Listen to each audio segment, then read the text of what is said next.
News on television reported that the second princess of the Vermilion Kingdom, Stella, had arrived in Japan. She was accepted into Hagoon Knight Academy in Tokyo with the highest score in history and was even called the most talented and strongest knight. Ikki, who was watching the news, quickly turned off the TV. He thought about how some people believe life was unfair because what someone was born with could decide their future. Talent or no talent was something set from birth, and it felt like unchangeable fate. Those without talent would never defeat those who had it, so in the end, they had no choice but to give up on their dreams. Ikki remembered the words of his great-grandfather Ryuma, who had told him not to be bitter when he realized his own weakness. That advice was proof that Ikki had not given up on his dream. Holding on to those words, Ikki summoned his sword in Tetsu. He was a blazer, a special kind of human able to summon weapons formed from their very soul and use supernatural techniques through magic. Blazers recognized by the international organization were given the title of Mage Knight. Ikki's dream was to become one of them. After training within Tetsu, Ikki returned to his room only to find Stella there wearing nothing but light clothing. Shocked, he froze for a moment. Stella, equally surprised, became furious when she saw him. In his panic, Ikki clumsily tried to make things even, which only made the situation worse. Stella, angry and embarrassed, immediately slapped him. Because of that incident, Ikki was summoned by Kurono, the headmistress of Hagoon Academy. She explained that Hagoon had always been the most prestigious knight academy in Japan.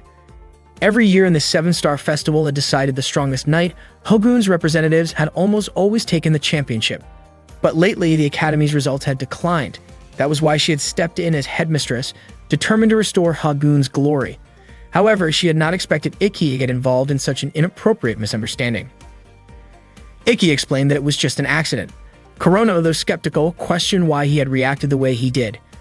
Ikki admitted his behavior had been clumsy, but he tried to take responsibility by apologizing directly to Stella. He promised he would do whatever it took to make up for the mistake. Stella, still upset, initially wanted to spread the story, but after hearing Ikki's promise, she decided to forgive him only if he was willing to face the consequences. She teased him with an impossible demand, but Ikki refused, saying the accident was not worth such a punishment. Stella became more offended when Ikki downplayed the situation, and her anger flared. She called him a lowly commoner and threatened to unleash her power against him. Flames appeared around her as her fury grew. Ikki, frightened, desperately tried to calm her down. Stella accused him of violating her dignity by barging into her room and looking at her in a disrespectful way. Cornered, Ikki blurted out that he had looked at her because he was genuinely captivated by her beauty. Hearing his honest words, Stella was caught off guard. The flames around her fizzled out and she blushed in embarrassment. She wondered how Ikki could casually say such a thing. Ikki, meanwhile, insisted that the room was actually his own. Stella did not believe him until Kurono returned and clarified that from now on, they would be sharing a room. Both Ikki and Stella were shocked. Aki questioned why an A-rank student like Stella had to share a room with him, a Class F student. He admitted that the techniques he could use were limited to low-level physical enhancements, and his magic power was average at best. In other areas, his ability was at the lowest level in the academy. Kurono explained that this was why Ikki was nicknamed the worst one, the weakest student in Hagoon. The reason he and Stella were paired together was simple. There was no student weaker than Ikki, and no student stronger than Stella. Stella asked what would happen if more misunderstandings came up between them. Kurono pointed out that Hagoon had other cases of male and female students sharing rooms, so if they could not accept it, they were free to leave the academy. Stella reluctantly agreed to the arrangement but set 3 strict rules for Ikki. He was not allowed to talk to her, look at her, or even breathe near her. Ikki was dumbfounded, especially by the last rule, but Stella explained she did not want him invading her personal space. She even said he could sleep outside the room if necessary, which led to more bickering between the two. To settle things, Kurono reminded them that knights solved conflicts with their swords. She proposed a sparring match where the winner would decide the room's rules. Akai thought it was a fair and reasonable idea, but Stella was certain that a failing student from Class F could never beat her. Ikki, however, believed that anything could happen in a match, especially since he had trained tirelessly up to this point. Stella agreed to the duel, but she raised the stakes. The loser would have to serve the winner. Aki protested that it was going too far, and eventually they reached an agreement. Kurono declared that the duel would take place in 1 hour. Stella really could not understand why she had to face Ikki, who claimed he had worked so hard. She remembered how her mother once told her not to train too much, but little Stella had said that her small country needed a powerful magic knight, and she promised to control her strength. Stella was very confident that she could defeat Ikki in the match. As Stella walked toward the arena, the students around her were talking about it. They were surprised that the great Stella was about to fight the one known as the worst one. Kurono herself did not expect Ikki to finally agree to the duel. Ikki's goal was to win the 7-star festival because if he could win it, he would be able to graduate even with poor grades, just as Kurono had once explained to him.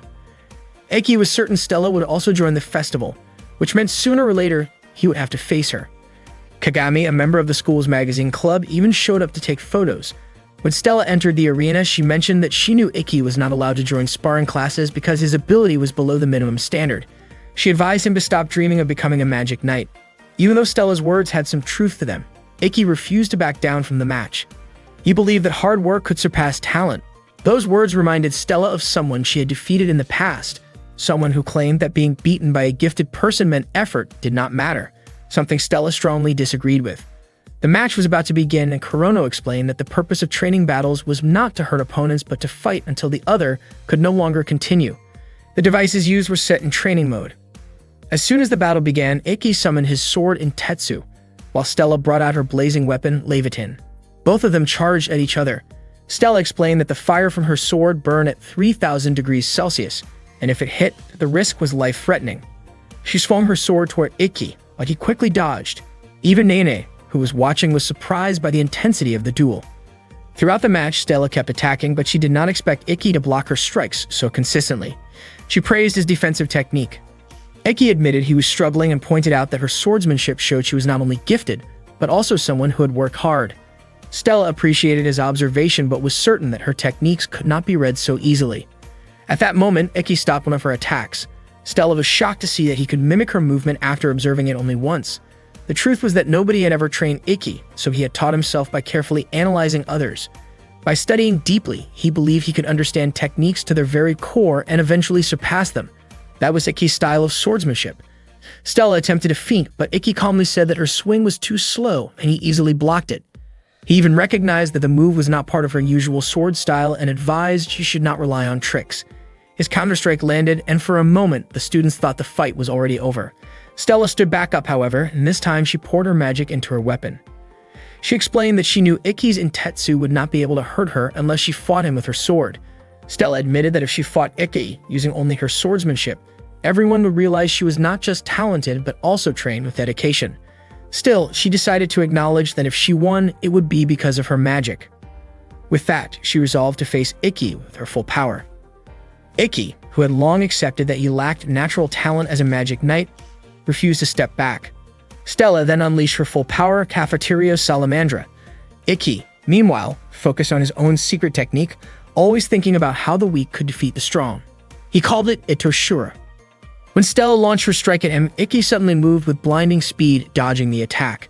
Stella was stunned by how fast he had become, as if his magic had spiked all at once.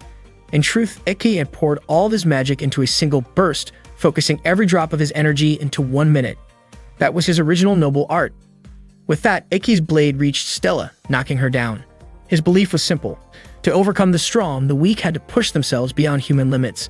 Soon after, Ikki himself collapsed from exhaustion. Kurono then announced that Ikki had won the match. The entire audience was left in shock. Nene, watching with a smile, commented that the upcoming selection tournament was definitely going to be exciting. After Stella regained consciousness, Kurono came to see her in the student infirmary. Stella admitted that it had been a long time since she had felt the sting of defeat. She asked how Ikki was doing.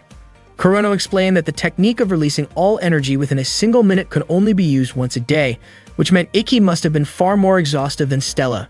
Curious, Stella asked what had actually happened.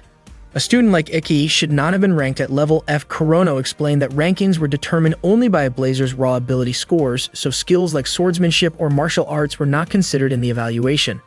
Because of that, the system at the time did not favor Ikki's strengths. Stella was still puzzled about how Ikki could end up repeating a year.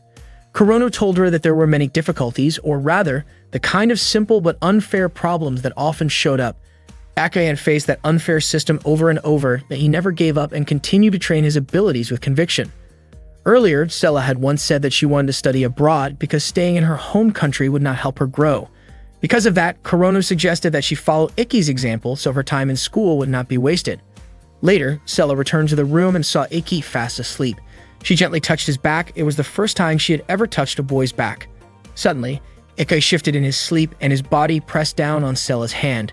She carefully tried to pull her hand away, holding herself back from making any noise. As she noticed Ikki's shirt slightly open at the stomach, a brief thought crossed her mind to reach out, but she quickly held herself back.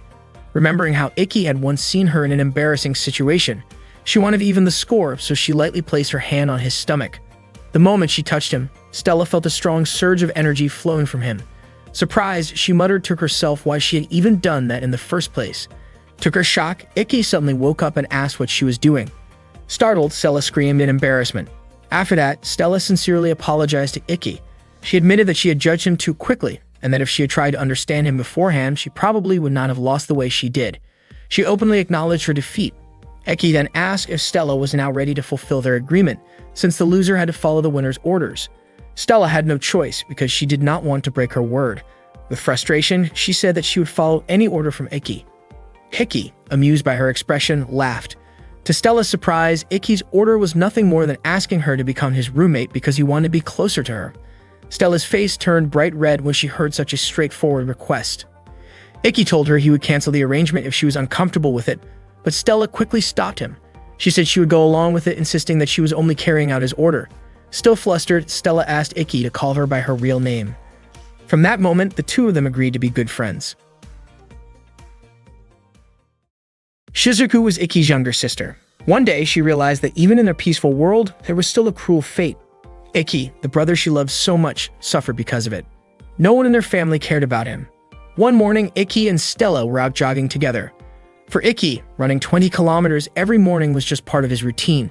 He told Stella not to push herself too hard, but Stella said she was fine with it. Ikki reminded her that her magical powers were already more than enough to make up for her stamina, but Stella insisted that she could keep up. Ikki pointed out that she just didn't like losing. Ikki offered her a drink from his bottle, but Stella hesitated, feeling a little embarrassed. Ikki quickly apologized, thinking she didn't want to drink from his bottle. But to his surprise, Stella snatched it and drank anyway. Seeing that, Ikki looked genuinely happy. That same day, his little sister Shizuku would be starting at the academy. They hadn't seen each other in 4 years. Stella wondered if Shizuku was actually his stepsister, but Ikki explained that they were true siblings by blood. Stella felt relieved when she heard that. Later, Yuri, who was Ikki and Stella's homeroom teacher, introduced herself to the class. She explained the selection process for the upcoming 7 Stars Festival. Stella noticed Yuri's voice sounded weak, but Ikki reassured her that even though Yuri seemed frail, she was a good teacher. The principal had announced during the opening ceremony that unlike in the past when representatives were chosen based on grades, this year, the selection would be through a tournament. The top 6 students would qualify as representatives. The rules were simple and fair. The tournament would begin the following week, and schedules as well as opponents would be sent to students by email through their ID cards. Stella asked how many matches they need to fight. Yuri said each student would have about 10 matches, which meant 1 match every 3 days. Ikki thought that would give him enough time to use his ability, Itershura. Yuri also explained that anyone who didn't want to participate could withdraw since it wouldn't affect their grades. She encouraged the class, raising her voice in cheer, but suddenly collapsed and coughed up blood. Ikki and Stella immediately rushed her to the student infirmary. Yuri revealed that she had been coughing up nearly a liter of blood every day. Ikki gently told her not to push herself so hard, but Yuri insisted that the day was special and she didn't want to look weak. Ikki confided to Stella that the only reason he was admitted into the academy was because Yuri had given him the chance. Yuri, however, said it was because of Ikki's own strength. She smiled and mentioned that last year had been especially tough for him. When Stella and Ikki left the infirmary, Stella asked what Yuri had meant. Ikki explained that Yuri was talking about how he wasn't allowed to join regular classes before. In the past, there had been no minimum requirements, but things had changed since then. Just then, the girl ran up and hugged Ikki. Stella was shocked and scolded him, but Ikki insisted he didn't know her. The girl introduced herself as Kagami, one of Ikki's juniors, and said she was a huge fan of his. Stella was clearly annoyed. Kagami praised Ikki for how strong he had looked in a recent match. She said she planned to start a newspaper club and wanted to feature him in the first issue, asking if he'd agree to an interview. Ikki looked embarrassed and said he wasn't really that impressive. Stella, irritated, said Ikki had already become popular at the start of the semester, so he might as well accept the interview. After that, she walked away. Kagami happily said she already had a headline idea for his article. Ikki asked her to talk about it later. Ikki then ran after Stella. On the way, he spotted Shizuku. She came over and greeted him warmly. Other students recognized her as the second-ranked student in the academy. Ikki admitted he almost didn't recognize her after so long, and he apologized for making her wait. Shizuku said she had been looking forward to meeting him again. and in front of everyone, she suddenly kissed him. Stella was stunned, and Kagami quickly took a picture, planning to use it as news material. Afterwards, Shizuku said she had wanted to see him for years. Stella, visibly upset, demanded to know what Ikki was doing, but Ikki was at a loss for words. Shizuku explained that kissing was simply a way of showing affection, usually between couples, but she believed that siblings who shared a deep bond could also express it. She added that in some countries, a kiss was considered no different from a greeting. Stella shouted in frustration that in her country, siblings would never do such a thing. Kagami chimed in, saying that in some other countries, it actually was normal. Ignoring the argument, Shizuku explained that she just missed Ikki deeply after 4 years apart.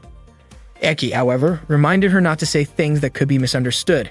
Shizuku leaned in as if to kiss him again, but Stella quickly pulled him back. She was confused as to why Ikki wasn't stopping her himself. Shizuku then asked why Princess Stella was interfering with a private moment between siblings. Stella and Shizuku kept arguing about the matter until Shizuku finally asked what kind of relationship Stella had with Ikki. Stella claimed that Ikki was her master, and that she was his servant. The students around them were shocked to hear that, while Kagami became overly excited about the scandal that would surely make it into her school newspaper. Shigen already had a catchy headline prepared for the story. Ikki immediately denied Stella's claim, but Stella insisted. She explained that after Ikki won their sparring match, he gave her an order like sharing the same bed with him. Hearing that, Shizuku turned to Ikki and asked if it was true. Ikki didn't deny it, since he and Stella really did sleep in the same bunk bed. Shizuku then declared that she would free Ikki and summoned her weapon, Yoi Shiger. Ikki tried to stop her, but Shizuku calmly said that she was confident she could defeat Stella since her element was water, while Stella's was fire. Ikki reminded her not to use a device in that place, but before he could say more, Stella accepted the challenge and activated her weapon, Leviatine. Ikki was frustrated that Stella was going along with it, but Stella fired back, mocking Shizuku's device as being too simple, just like her chest. Shizuku refused to back down and retorted that Stella's chest and her weapon were both flashy but lacked substance. The two of them exchanged insults until they finally launched attacks at each other. Because of this reckless behavior, they were punished by being forced to clean the school toilets. Normally, using a device either inside or outside the school was strictly prohibited unless permission was granted. Kurono explained that under normal circumstances they should have been suspended, but since it was only the first day, they would instead be punished with 1 week of clean toilets. Both Stella and Shizuku promised not to repeat their mistake. They were only allowed to go home after finishing the cleaning, and since there were 27 women's toilets in total, it took them a long time. Even while scrubbing, the two of them continued trading snide remarks. Shizuku told Stella to stay away from Ikki, but Stella flatly refused. She said it was impossible for her to stay away from Ikki since they shared a room. Shizuku insisted that Ikki would always belong to her, no matter what Stella tried to do. Stella countered by bringing up the fact that Shizuku had kissed Ikki on the lips. Shizuku defended herself, saying that there were things only siblings could truly understand, and that Stella would never be able to feel what Ikki felt. She explained that Stella could never understand Ikki's pain of being treated like he did not exist. Stella was left shocked and confused by Shizuku's words. Shizuku then left, telling Stella there was nothing she could do. When Shizuku returned to her dorm room, she was greeted by her roommate, Nagi. Meanwhile, Stella was still troubled by Shizuku's words. Not long after, Ikki entered the room and asked what she was doing there. Stella said she had been waiting for him because she wanted to train together. Ikki assumed Stella was too tired to practice, but Stella handed him a bottle of water that he had left behind. Then Stella suddenly asked Ikki if he had really been treated as if he did not exist. Ikki was startled by the question and accidentally spat out the water he was drinking. He guessed Shizuku must have told her and admitted that he had wanted to share that story with Stella anyway. Ikki explained that he once looked up to someone named Ryuma, his great-grandfather, who was a national hero that led Japan and won a past war. The Kurogen family produced talented blazers in every generation, but not him. Because of this, his family treated him like he was nothing. He was never even invited to family gatherings. One New Year's Day, Ikki could no longer take it and left the house. The weather turned bad, and he became lost. For a moment, he was ready to give up on life, but then he realized how pathetic it would be to end like that. At that moment, Ryuma appeared before him.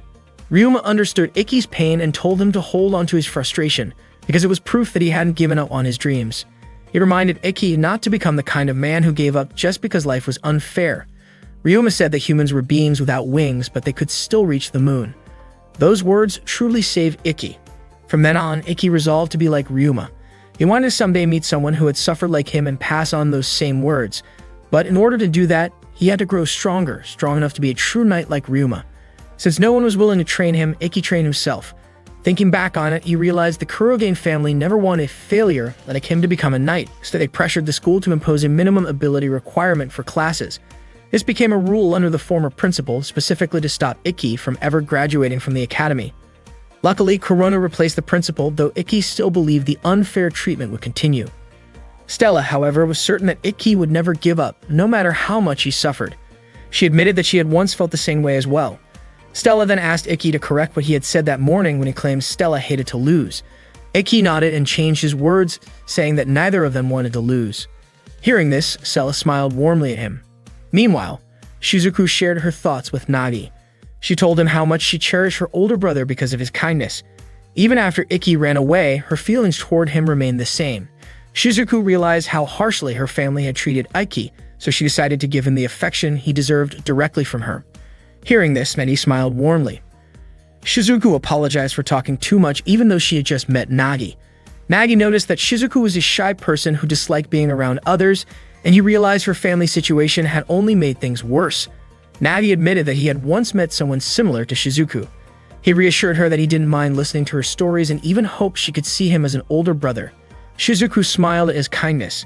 That evening, Stella was preparing dinner while Ikki was taking a bath. Without warning, Stella entered the bathroom, which surprised Ikki since she was dressed in only her undergarments. Embarrassed, Ikki asked why she came in like that.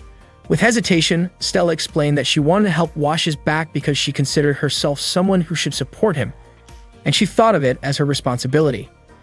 Ikki tried to refuse, saying he never asked for such a thing, but Stella insisted. She began helping him wash, and Ikki's face turned red as he tried to stay composed, especially since she was sitting so close. Stella then asked if Ikki liked women's bodies, catching him off guard. She mentioned that she had noticed his flustered reaction earlier when Kagami had accidentally bumped into him, and she also realized that Ikki had been sneaking glances at her. Feeling guilty, Ikki apologized and admitted with a red face that he did feel attracted. Instead of being upset, Stella teased him, closing the distance between them, which left Ikki even more nervous. However, in the middle of this, an awkward accident happened. Her eye strap came loose. Stella only realized it after it slipped, and when she noticed how close she was to Ikki, she became overwhelmed with embarrassment. As Ikki turned his head toward her, Stella panicked and scolded him. When Ikki saw the fallen bra on the floor, he froze, realizing what had happened. Stella's face burned with embarrassment, and in her flustered state, she lashed out by slapping his cheek before shouting in frustration. That day, Ikki and Stella were training together, crossing swords to sharpen their skills. Afterward, they took a break and started talking. Stella mentioned that she had received an email from the academy, and her opponent would be Momotani from the third-year class. Ikki admitted that he had seen Momotani fight before, and the device he used was a rather unusual armor. Stella asked Ikki not to tell her anything about it, since she was the type who disliked looking up information on her opponents. She wanted to treat it as practice, in case she ever faced an unfamiliar blazer. Ikki agreed, since there were times when not knowing an opponent's level of skill was part of the challenge. Stella then said that researching an opponent's strength, as Ikki often did, was also important. Suddenly, Ikki smiled. He was surprised that even though he and Stella often disagreed, they still managed to get along well. Stella's face turned red, and she felt really embarrassed after Ikki said that. When the bell rang, Ikki invited Stella to head back to class. Stella, looking nervous, shyly asked Ikki out on a date. But before he could answer, Ikki's phone buzzed with a message from Shizuku, inviting him to go shopping the next day. Stella looked annoyed, especially since Ikki immediately agreed to Shizuku's invitation. The next day, Stella tagged along when Ikki went shopping with Shizuku. Shizuku did not expect someone like Princess Stella to go shopping with commoners. It turned out that Shizuku had also invited Nagi. Stella explained that it was Ikki who invited her after she had said she wanted to learn more about Japan. Shizuku pointed out that Stella should focus more on learning proper manners and how to read the situation. Not wanting to lose, Stella countered that she did come along after reading the situation, since she would not let Ikki go off with his flirty little sister. Nagi then introduced himself as Shizuku's roommate, saying that Shizuku had asked him to keep her company while shopping. Ikki found Nagi's appearance surprising. Nagi explained that while he was a man by nature, his heart was more like that of a woman. As Ikki and Nagi talked, Stella and Shizuku kept watching them. They seemed worried that Nagi and Ikki might get too close. Nagi even thought about teasing Ikki a little, but Shizuku quickly pointed her sword at him, putting a stop to it. That day, the group took a train and headed to the shopping district. Stella was happy to be there. At one point, Iki asked if Shizuku's outfit looked a bit too flashy. Shizuku admitted that it was Nagi who had dressed her up. When Stella saw Iki and Shizuku holding hands, she scolded them. Shizuku was confused, saying that it was nothing more than sibling contact. She reminded Stella that she and Iki used to walk holding hands all the time when they were younger.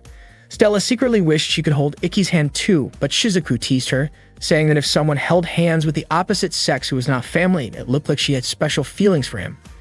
Stella's face turned bright red and she quickly denied it, saying she was only Iki's servant. Shizuku told her that she did not need to hold Iki's hand anyway, and then invited Iki to go eat with her. Stella grew furious, calling Iki both clueless and a siskan. Meanwhile, in the mall's security control room, guards were about to change shifts when something suspicious happened. At the same time, Iki and the others were eating ice cream at a cafe that Nagi had recommended. Stella was surprised that Nagi knew so much about good spots. Shizuku explained that Nagi was very knowledgeable about fashionable clothes and good food. Aki wiped some cream off Shizuku's face so her nice outfit would not get stained, and he tasted it without thinking much. Shizuku's face turned red and she was left speechless. Nagi realized that while Shizuku could act bold, her defenses were surprisingly weak. Shizuku admitted she had been caught off guard because Iki did it so suddenly. Unexpectedly, Stella smeared her face with cream and showed it to Iki, clearly wanting him to wipe it off like he had done for Shizuku. But since she had smeared too much, Iki went off to get a towel instead. Shizuku called Stella an idiot, and Nagi laughed, finding Stella's silly side rather cute. Back in the control room, an intruder entered and took out the security guards. At that moment, Iki and Nagi happened to be in the restroom. Iki was surprised to see Shizuku opening up to Nagi, since she was usually shy, easily irritated, and not good at dealing with strangers, especially men. Iki was grateful to Nagi for being friends with her.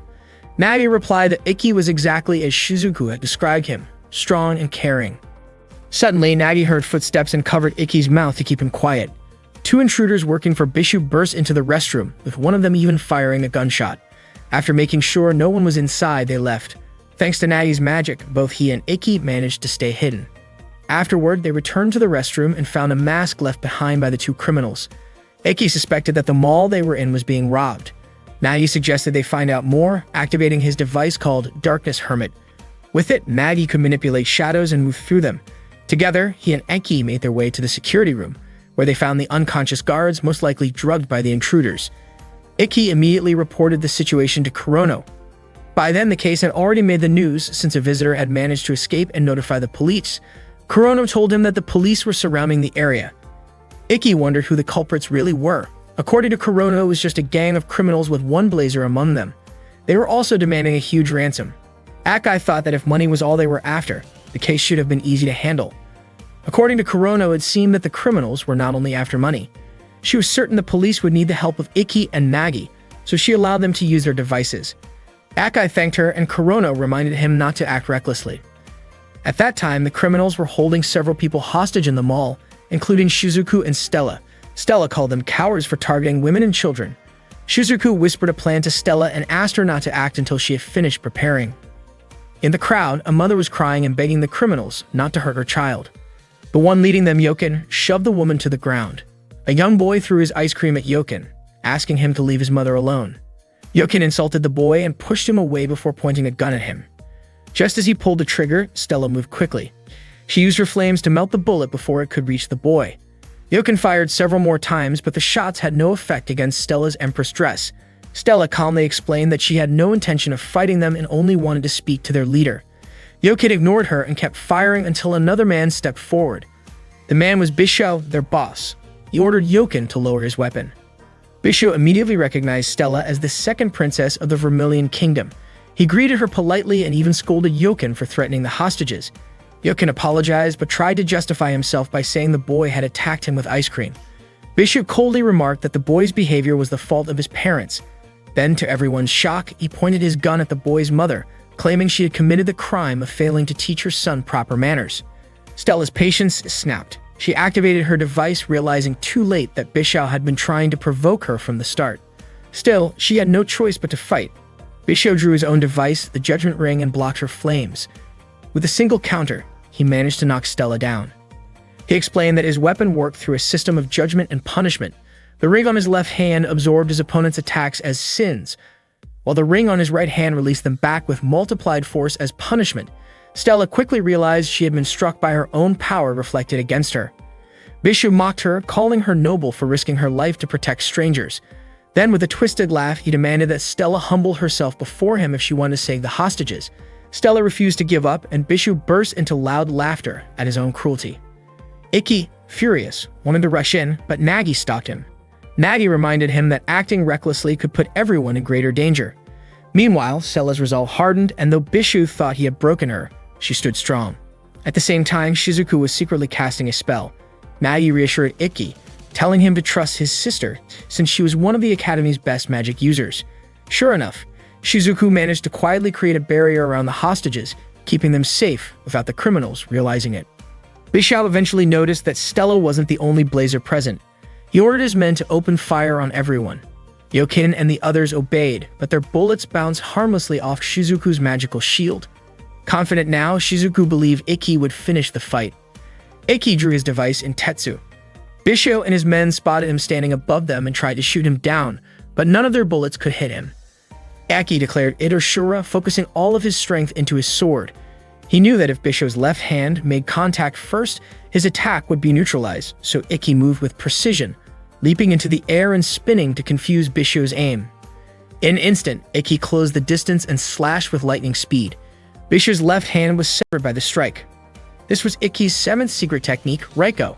Bishu screamed in pain. Ikki explained that his sword was faster than Bishu's eyes could follow, leaving him unable to defend.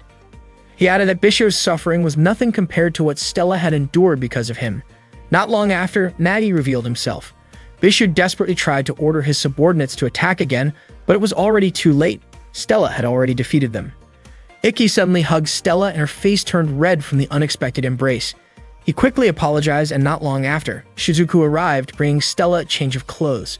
She was surprised that Stella had charged forward without a plan, but she admitted that Stella's actions were still something to be praised. Stella, in turn, complimented Shizuku for protecting everyone. Just then, Ikki's strength weakened and the others grew worried. He explained that it was the side effect of Itoshura. Out of nowhere, a woman who had been hiding among the crowd of hostages revealed herself as one of Bishu's subordinates and took control of the situation. She demanded that they release Bishu. Before anyone could act, a sudden attack knocked the woman down. Stella couldn't understand where the strike had come from.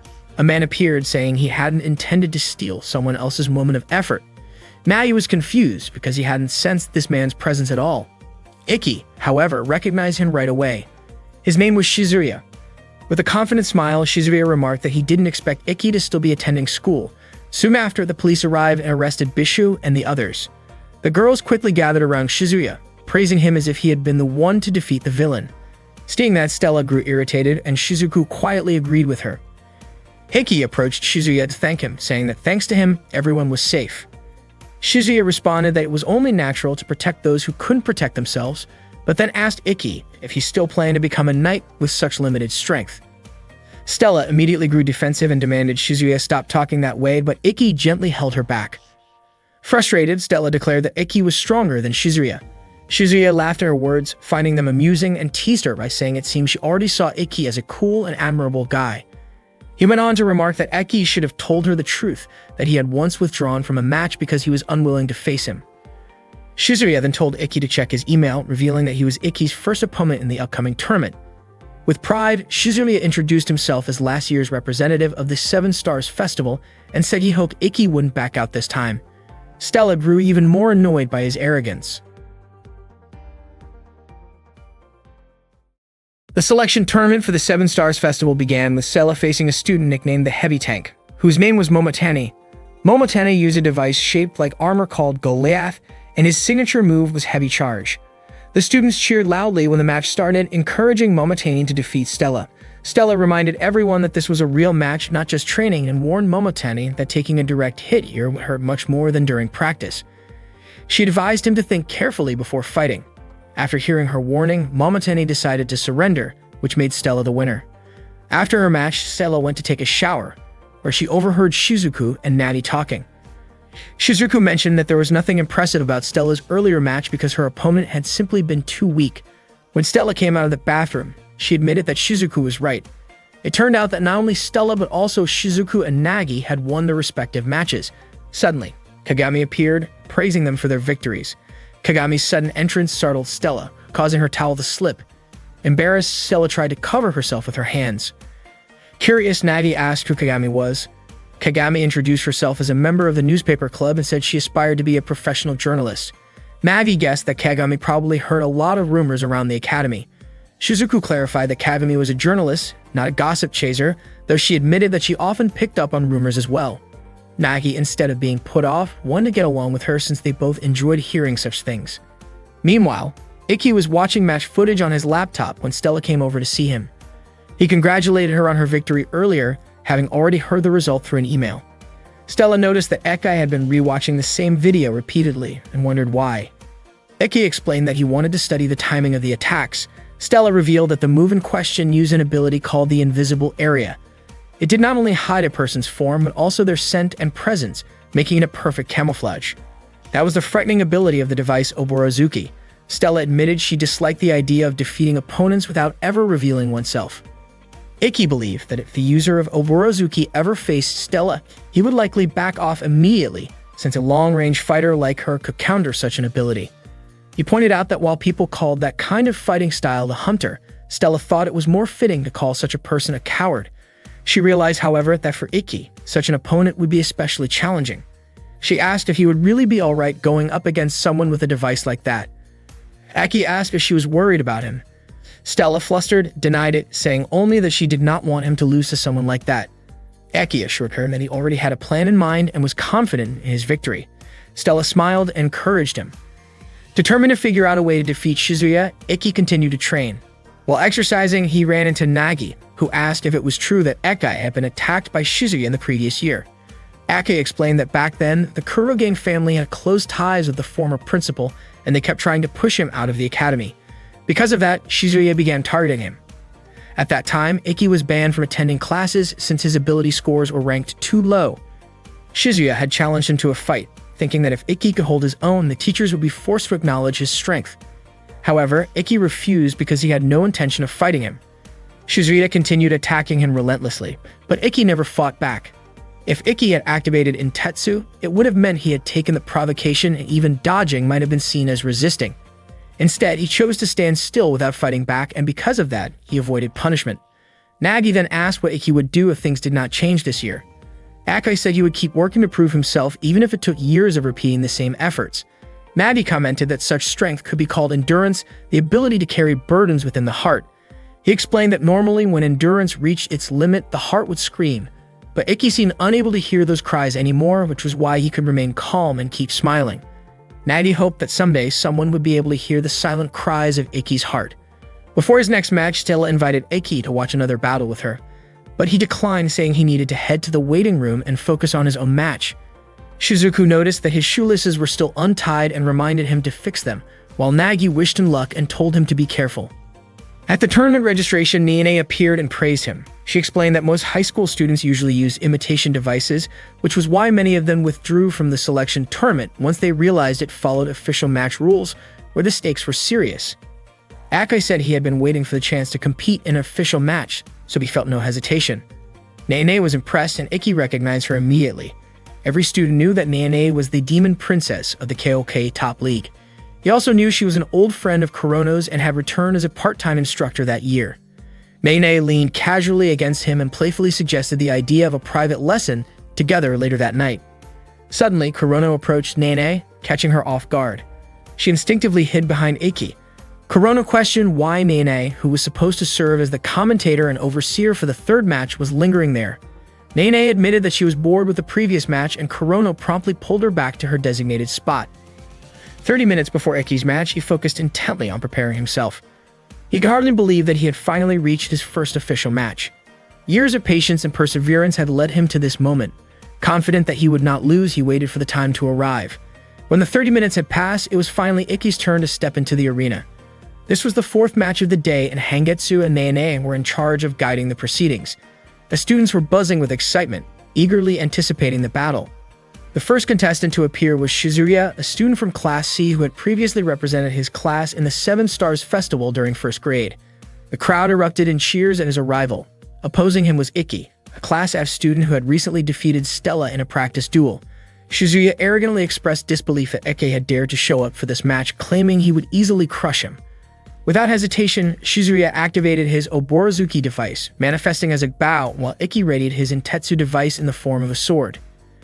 Ikki concentrated fully, but Shizuya mocked the intensity of his gaze. Despite being reminded that the match had officially begun, Shizuya continued taunting him for appearing impatient. Then, Shizuya activated the invisible area, causing both of them to vanish from sight. The arena now resembled a dense forest, with the environment itself adding to the challenge. 04. As arrows flew from every direction, Ikki managed to deflect them. Suddenly, he noticed a rip in the air and realized that he had located Shizuya. With a swift strike of his sword, he landed a successful hit. The invisible area could not conceal the physical trajectory of Shizuya's arrows, and Ikki followed the paths they left behind. The chase led them up into the trees. Shizuya could not believe that Ikki was serious about defeating him, while Ikki remained determined to prevail. Shizuya laughed at Ikki's resolve. Ikki prepared to accept Shizuya's attacks, confident he could block them. Shizuya then disappeared and began launching invisible strikes. Ikki could not avoid these attacks initially and wondered how Shizuya was able to execute them. Shizuya explained that he did not rely on cowardly shortcuts. This year, the invisible area could fully conceal the arrows until they struck the target. One arrow hit Ikki, causing him to stumble. Hangetsu was shocked by Shizuya's strength, clearly surpassing last year. Nagi grew increasingly concerned, and Shizuku noted that Ikki's plan might be in jeopardy. Stella questioned why Ikki had not used his techniques immediately. Knowing that this would be the ideal moment, Shizuku observed that Ikki's fighting style focused on analyzing the opponent, though Sato criticized it as a waste of time. Nagi, however, reasoned that Ikki was not careless but simply too nervous to seize the opportunity. Stella found this hard to believe, yet she acknowledged Ikki's rare display of confidence, as he had never declared certainty in victory before. Facing a barrage of arrows, Ikki continued to endure. Stella finally understood what Eke had been experiencing all along, despite being the person closest to him. Shizuya called for Ikki to engage fully, mocking him and claiming that the headmaster's decisions were too heavy for someone like him. The students were taken aback by his words. Shizuya then declared that if Ikki could win the Seven Stars Festival, he could graduate, prompting laughter from the audience. Shizuya continued taunting Ikki, and the students remembered the previous match against Stella, convinced that no Class F student could ever triumph over a Class A opponent. Despite not participating in the fight themselves, the spectators laughed at the challenge Ikki faced. Shizuya's arrows struck Ikki repeatedly, leaving him exhausted. Seeing this, Stella shouted for the students to stop mocking him, defending the young swordsman she admired. She encouraged Ikki not to give up, expressing that she preferred to see him fight with determination and wanted him to appear strong in her eyes. Inspired by her support, Ikki stood up and clenched his fists, silently thanking Stella for her encouragement. Shizuya, noticing Ikki's reaction to the female cheers, laughed at him. Ikki took a deep breath to regain focus, perplexed at his fixation on tracking Shizuya's arrows. Shizuya planned to target Ikki's mind while he was in a state of happiness. Ikki, however, had anticipated this and knew that he had one thing he could rely on, Itoshura. He activated the technique, but to Shizuya it seemed like a flawed move that could not compare to his own skill. Ikki's ability allowed him to observe an opponent's techniques and attacks in detail, paying attention to angles, words, and even the tone of voice when Shizuya released an arrow. By doing this, Ikki managed to anticipate Shizuya's arrow attack, leaving Shizuya genuinely surprised. Ikki had expected that Shizuya would change his target, and the sudden shift caused Shizuya to panic, thinking that Ikki could see him. While Ikki could not perceive Shizuya's physical form or shadow directly, he could infer his movements by analyzing Shizuya's attack style, the depth of his strikes, his emotions, and his tone of voice. Following these cues, Ikki could track Shizuya and ensure that he would not escape. Nene laughed at the scene, while Hangetsu asked how Ikki was able to track Shizuya so accurately. Nene explained that Ikki possessed the ability called Blade Steel, which allowed him to understand how an opponent's techniques worked. At that moment, Ikki was essentially reading Shizuya's strategy. The technique he used was called Perfect Vision. Ikki unleashed the full extent of his power against Shizuya, moving with unstoppable momentum. Even when Shizuya unleashed his Million Rain attack, Ikki continued to advance steadily. Shizuya grew increasingly fearful, to the point of pleading with Ikki not to harm him. Ikki's sword strike landed just inches from Shizuya's face, and he admitted that he might need to train more since his strike had missed by only a millimeter. Shizuya then collapsed, unable to continue the match, and Ikki was declared the winner. Hangetsu announced that Eke had officially won his first match, prompting cheers from the audience. Eke glanced at Stella before suddenly fainting. Hangetsu immediately instructed the medical team to take Ikki to the student infirmary. Nene had already suspected that the selection process at that stage could not be overlooked. That night, Ikki woke up to find Stella sleeping nearby. At the same time, Shizuku stood quietly by the door of the infirmary. Nagi asked why she did not come inside. Shizuku remained silent and immediately embraced Nagi. Nagi admitted that he liked Shizuku's personality. Soon after, Stella woke up and felt embarrassed, lightly hitting Ikki because he had seen her sleeping while drooling. Ikki apologized for causing her concern. He confessed that he also had feelings for Stella and felt grateful to have met her. Stella became flustered, realizing that while she admired Ikki, her admiration was more for his courage and determination rather than romantic feelings. Ikki understood this, yet admitted that he had wanted to express his feelings. Stella called him straightforward, noting that only Ikki could be so honest. She asked him to close his eyes and then gently kissed his cheek. Stella reassured him not to misunderstand her actions, explaining that she had genuinely wanted to do it. She admitted that her feelings in that moment matched Ikki's, and he hugged her tightly. Stella smiled brightly and told him that this moment was meant to be the only time it would happen. Ikki confessed that being with Stella made him feel stronger and more determined. He invited her to aim for the pinnacle of their skills together, which meant that in the final match he would face Stella. Stella felt confident that this time she would be the one to win.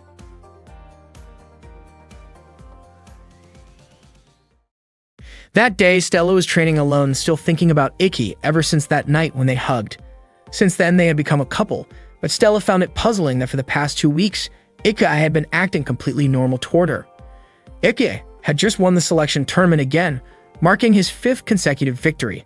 His friends no longer called him the worst one and had started to see him as a skilled swordsman. Kagami even approached him, asking if he could practice sword techniques with her. Stella watched the interaction with a visibly annoyed expression. Ikki didn't mind helping Kagami and the others, which made them all very happy. Kagami began taking notes for her next front-page article about the warm guidance she received from Ikki. Ikki wondered why their training sessions seemed to shift in focus, but Kagami said it was fine and decided to start her practice the following day. Stella appeared frustrated, noticing how the male students looked envious of Ikki being surrounded by girls. Before long, Yuri arrived to begin their class, but unexpectedly, she collapsed and became unconscious, causing panic among the students. Later in the room, Stella questioned why Ikki was so brave. She was concerned because Kagami and her friends were skilled fighters, so training them could turn them into challenging opponents for Ikki. However, Ikki hoped for that outcome, believing that if it happened, it would show Kagami and the others were truly deserving of training. Besides, if they faced difficult situations, Ikki's advice might help them. He simply wanted to do whatever he could. Stella realized just how kind-hearted Ikki really was. Ikki admitted it, and Stella, feeling shy, reminded him that they had been dating for 2 weeks and maybe it was time to do the usual couple activities. Unfortunately, Ikki didn't hear her because he had already fallen into a deep sleep, leaving Stella feeling quite frustrated. The next day, Ikki began training Kagami and her friends. He asked them to stand on one leg. Kagami asked about the purpose of the exercise. Ikki explained that it was meant to help them learn to use their inner muscles and understand the importance of balance, especially in combat where one often relies on a single leg. He also mentioned that in Chinese martial arts, putting weight on both legs equally is considered a mistake called double pressure stance. Kagami took detailed notes, learning new information from Ikki. Suddenly, a few male students approached. They were annoyed by Ikki's confident attitude and the fact that he was surrounded by girls. They activated their devices without Ikki realizing who they were. Kagami asked what they intended to do. They wanted to teach Ikki a lesson and tried to surround him, but Ikki skillfully handled the situation quickly and efficiently, neutralizing the threat. One student, scared, attempted to use a device, but Ikki easily stopped it. He approached the student, who became so frightened that a simple tap from Ikki caused him to kneel. Ikki reminded everyone that using devices on school grounds without permission was forbidden. Unexpectedly, the students apologized to Ikki. Kagami was surprised by their attitude. They admitted that they were simply jealous because Ikki was strong and popular among the girls. They also wanted to become strong and respected like him. They begged Ikki to train them, and he agreed, immediately instructing them to start practicing right away. The male students even began calling him Master Teacher. Kagami kept taking notes about Ikki's teaching methods, confident that her story would attract attention online. Soon, the female students also joined the training and Ikki allowed them to participate. The group kept growing and Kagami enjoyed taking pictures for her article. Ikki realized that everyone had their own skills and learning even a little sword technique could add variety to their fighting styles. Stella had prepared a sports drink for Ikki, but Shizuku beat her to it, grabbing his hand and giving him the drink. Ikki drank it, while Shizuku excitedly joked about the flavor. Both Stella and Ikki were startled, but it turned out Shizuku was just teasing. She asked why Stella brought 2 bottles, and Stella admitted she was very thirsty and wanted both. Unexpectedly, Stella drank them herself before Ikki could stop her. Shizuku decided to join Ikki's training. Even though she had a trainer at home, she claimed she wouldn't want to train under someone who had previously rejected Ikki. Ake permitted her to join. Stella didn't want to be left out and tried to join as well, but Ikki didn't immediately allow it. Frustrated, Stella ran off, upset that Ikki wasn't being sensitive to her feelings. On her way, she ran into Nagi, who had a dating game called Shiritsu Prince Kakuan, which Stella borrowed out of curiosity. She played it in her room, enjoying the romantic interactions and imagining moments like holding hands, sharing a kiss, and hugging. Suddenly, Ikki appeared, startling Stella. He told her that tomorrow's training session would be held at the swimming pool and invited her to join. Stella questioned why he was inviting her when he hadn't intended to train her before, and Ikki explained the reason. The next day, Ikki, Stella, and the others set off on the bus. Stella looked cheerful, sitting next to Ikki. Shizuku wondered why Stella was joining them, while Nagi guessed that Stella must have been so hooked on Shirapu's game that she was ignoring the real world. Stella smiled, remembering what Ikki had said yesterday. She realized that she had already reached the point where Ikki could train her, even though their sword styles were very different. Aki's technique relied more on strategy, while Stella relied on raw strength. If she practiced with Ikki, the results could be unpredictable. Ikki wanted Stella to grow far beyond what she imagined. Her eyes sparkled as she felt moved by his concern. Stella watched Ikki's peaceful sleeping face on the bus, and Kagami noticed the quiet moment between them. When they arrived at the swimming pool, the students changed into their swimsuits, looking impressive in their new attire. It was Stella's first time seeing a swimming pool in Japan. Shizuku teased her, joking that a foreign princess had never experienced the outside world. Stella explained that in her palace, pools of that size were usually only for bathing. The two of them always seemed to bicker, no matter where they were. The boys watched with admiration, feeling lucky to follow in the footsteps of their great teacher. Ikki instructed them to relax their bodies and float in the water. This exercise was meant to train their lung capacity. Kagami continued taking notes on everything Ikki said. While in the water, they would become more in tune with themselves. Ikki asked them to focus on their bodies and listen to the inner voice within.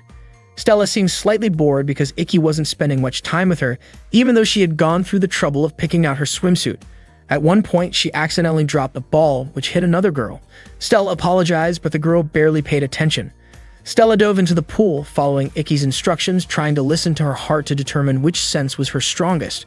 She was confident that Ikki's Ito Shura technique would sharpen that sense to its limit.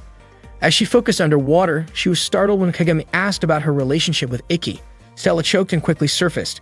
Kagami immediately apologized, and Stella asked what she meant by that question. Stella tried to brush off the topic, thinking it impossible for a princess to date a commoner. Kagami then asked if that meant she could pursue a relationship with Ikki herself, even jokingly suggesting she would confess to him. Hearing this, Stella quickly stopped her, accidentally admitting that Ikki was her boyfriend. Kagami promised not to tell anyone, reasoning that as a journalist, she also wanted her friendships to remain smooth. Stella felt relieved, but Kagami pressed on, asking how far her relationship with Ikki had progressed. Stella's face turned red at the question. Kagami curiously wondered if they had done anything intimate, but Stella firmly denied it. Kagami speculated whether they had at least kissed, and Stella bashfully admitted that they had not. Ikki was still training the students, and Shizuku was surprised to see that he remained so enthusiastic. She asked Nagi whether it was strange for a younger sister to have feelings for her older brother. According to Nagi, while it was unusual in general, he believed that Shizuku would continue to like Ikki regardless, and that this was a form of true affection. Meanwhile, Stella was sharing her feelings with Kagami, who realized that Stella was deeply devoted to Ikki. Stella admired everything about him, from his life path to his dreams. Kagami was curious whether there had been any progress in Ikki and Stella's relationship over the past 2 weeks.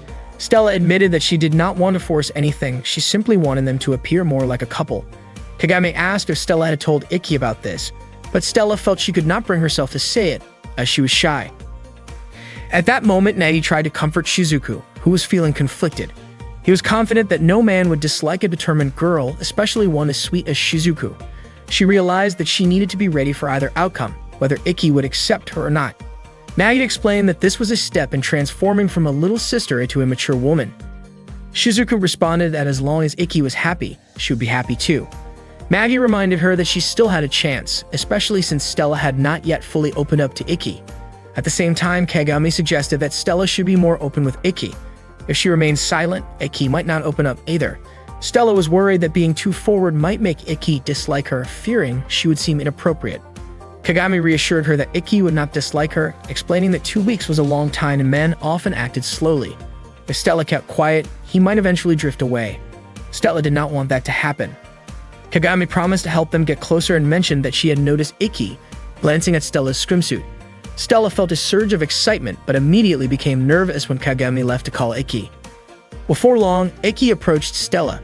He mentioned that Kagami had told him she wanted to discuss something important. Stella asked what he thought of her swimsuit. Akai said it suited her well, but Stella felt a bit down since he had not looked directly at her.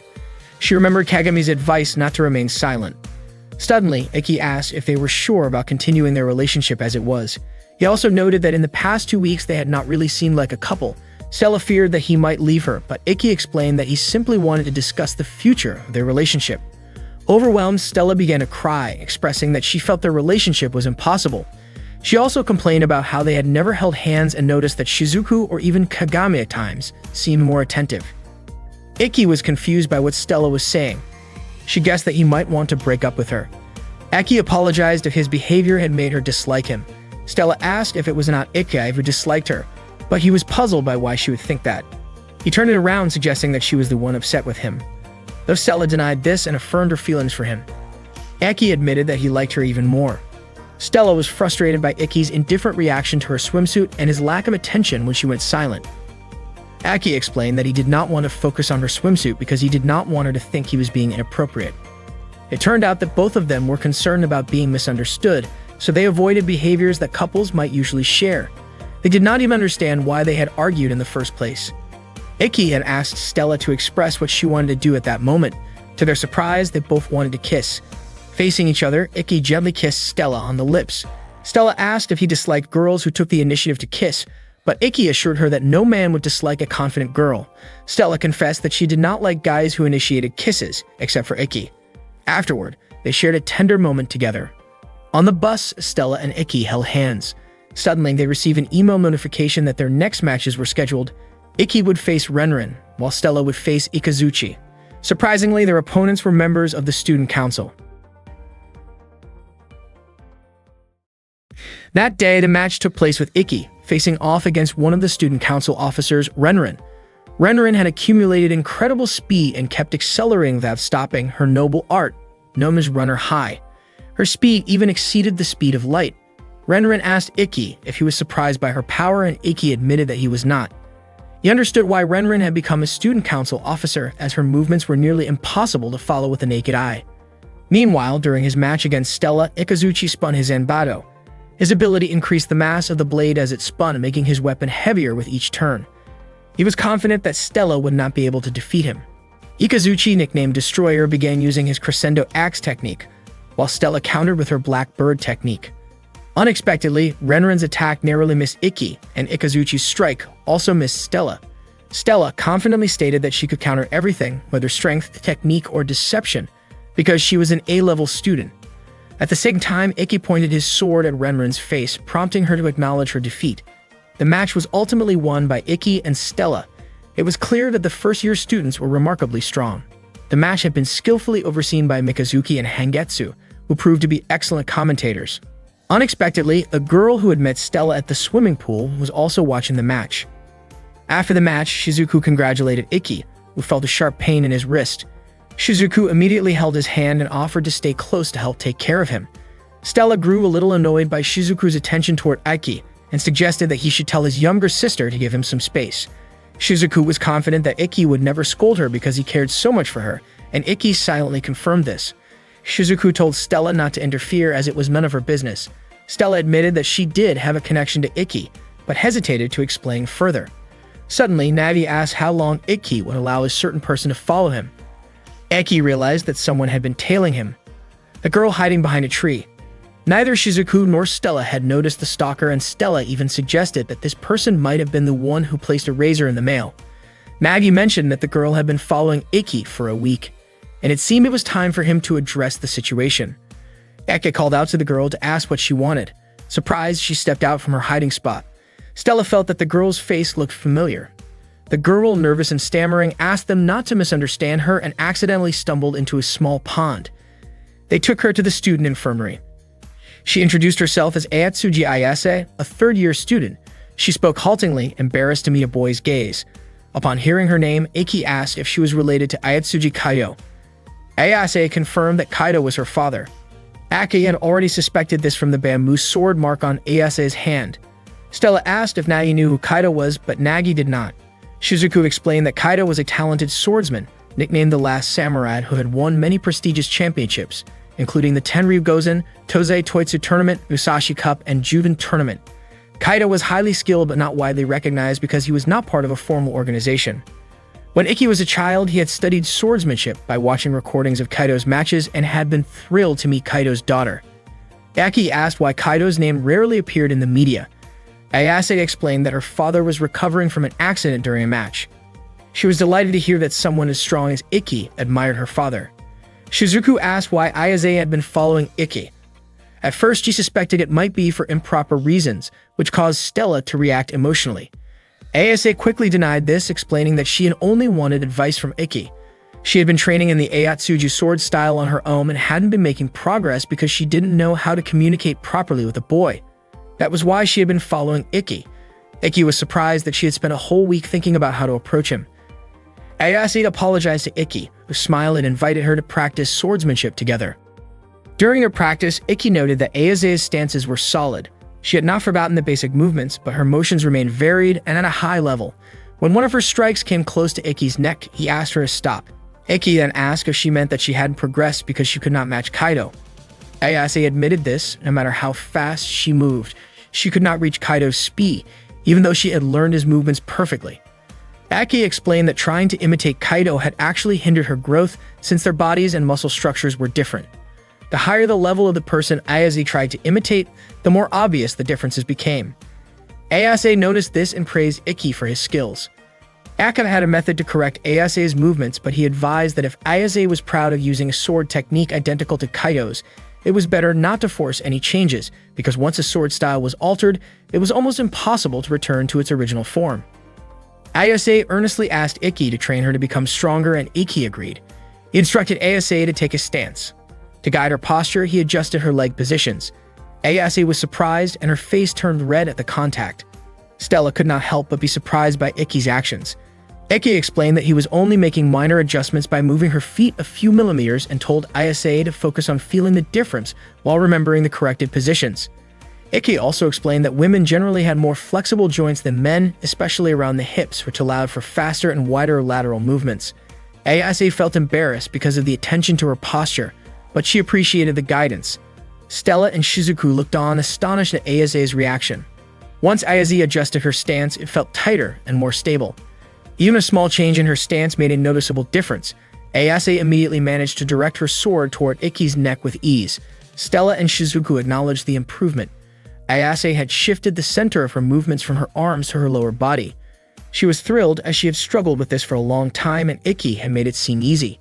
Ayase admired Iki's mastery of sword techniques, while Stella appeared slightly jealous of their closeness. After the training session, Iki apologized for the unexpected contact, but Ayase felt reassured, noting that his strong hands reminded her of her father's. Iki was surprised that his hands had been complimented.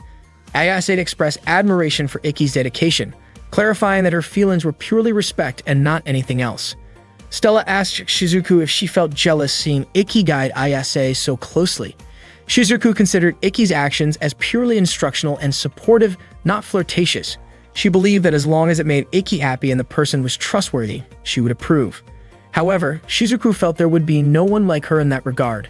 Stella was surprised by Shizuku's maturity despite her small stature.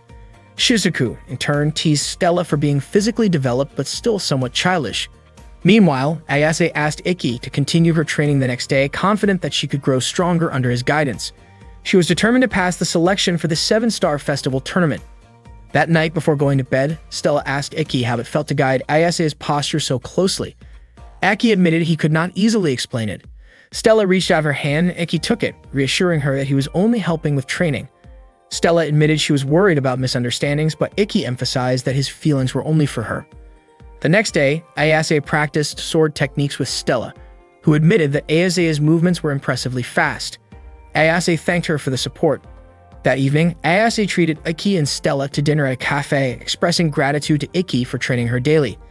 Iki lightly scolded Stella for eating too much, but she explained that eating too little made her feel sluggish. Ayase was surprised that Stella could maintain a slim figure despite her hearty appetite. Ayase reflected that training with Iki was helping her gradually approach her father's level, though Iki reminded her that it was thanks to her own hard work, and that she would understand this fully in time.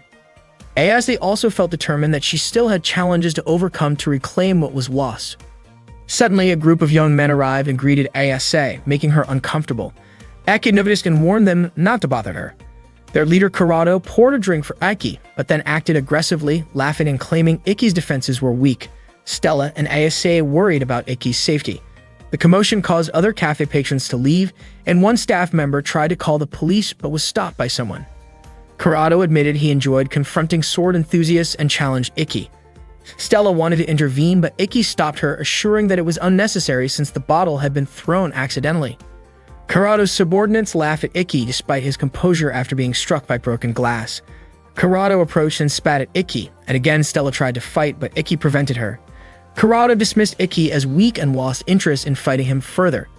After Kurado and his friends left, Stella wondered why Iki had allowed Kurado to behave that way. She also realized that Iki had intentionally not dodged the bottle swing. Aki explained that if he had dodged, the situation could have escalated, and he did not want to cause a scene in a public place. Moreover, if he used his device, he could have been expelled from school. Stella then understood that Iki probably felt Kurado was extremely strong. Ayase, on the other hand, appeared visibly shaken by fear.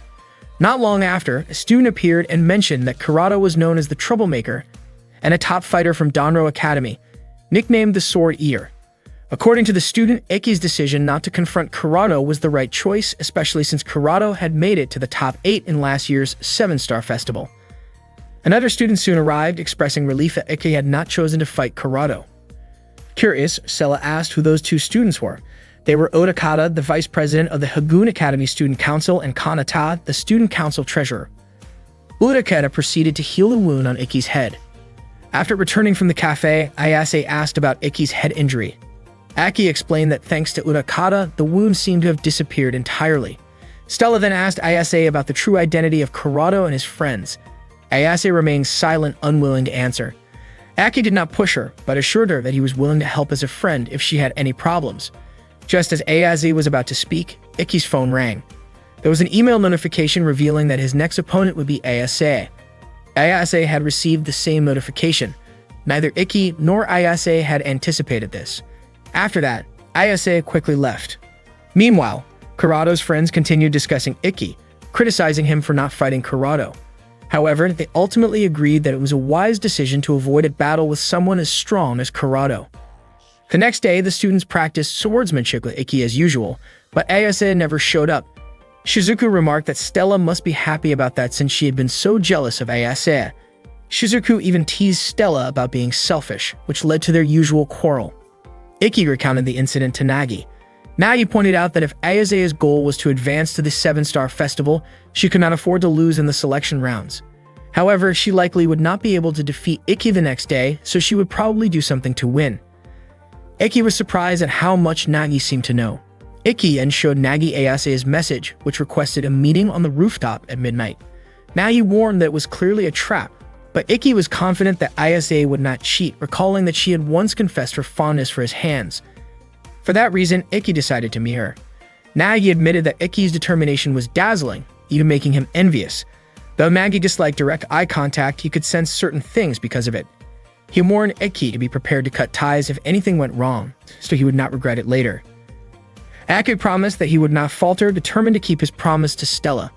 At midnight, Iki arrived on the rooftop where Ayase was waiting with a smile. At midnight, Iki met Ayase on the rooftop, asking what she wanted to talk about. Ayase already knew about Iki and Stella's promise to face each other at the 7-star festival. Aki admitted that wherever and whenever it happened, he and Stella had promised to fight one more time. Ayase asked what he would do if, before that promise could be fulfilled, he had to face an enemy he could not defeat. Aki said that he would still fight fairly even knowing he could not win, because the only thing he could do was fight with all his strength. Ayase disagreed.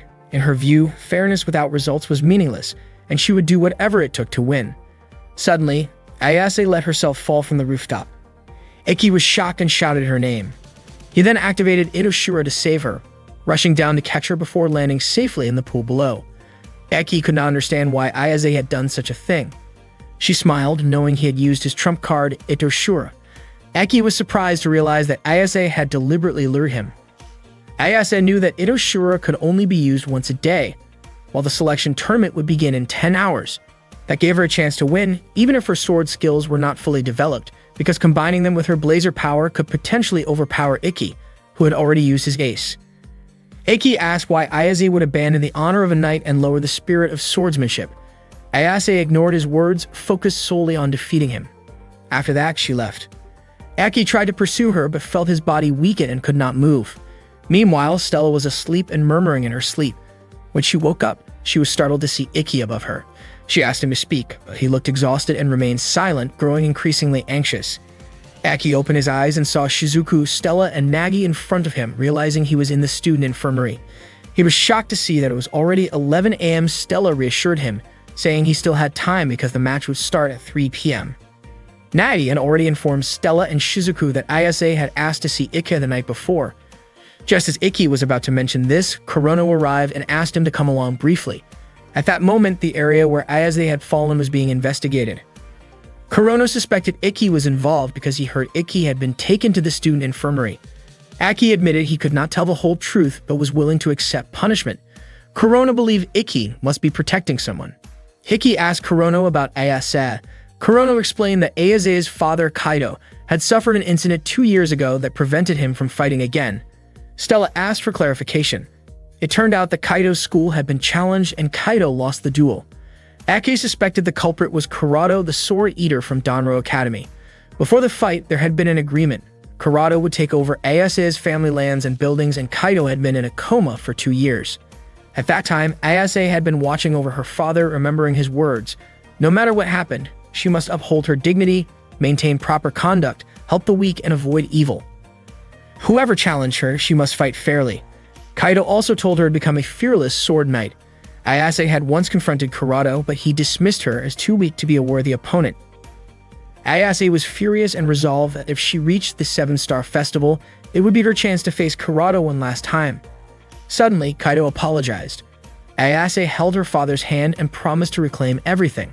Meanwhile, Kurado and his friends were in the academy's backyard. After hearing Ayase's story from Kurado felt a twinge of sympathy.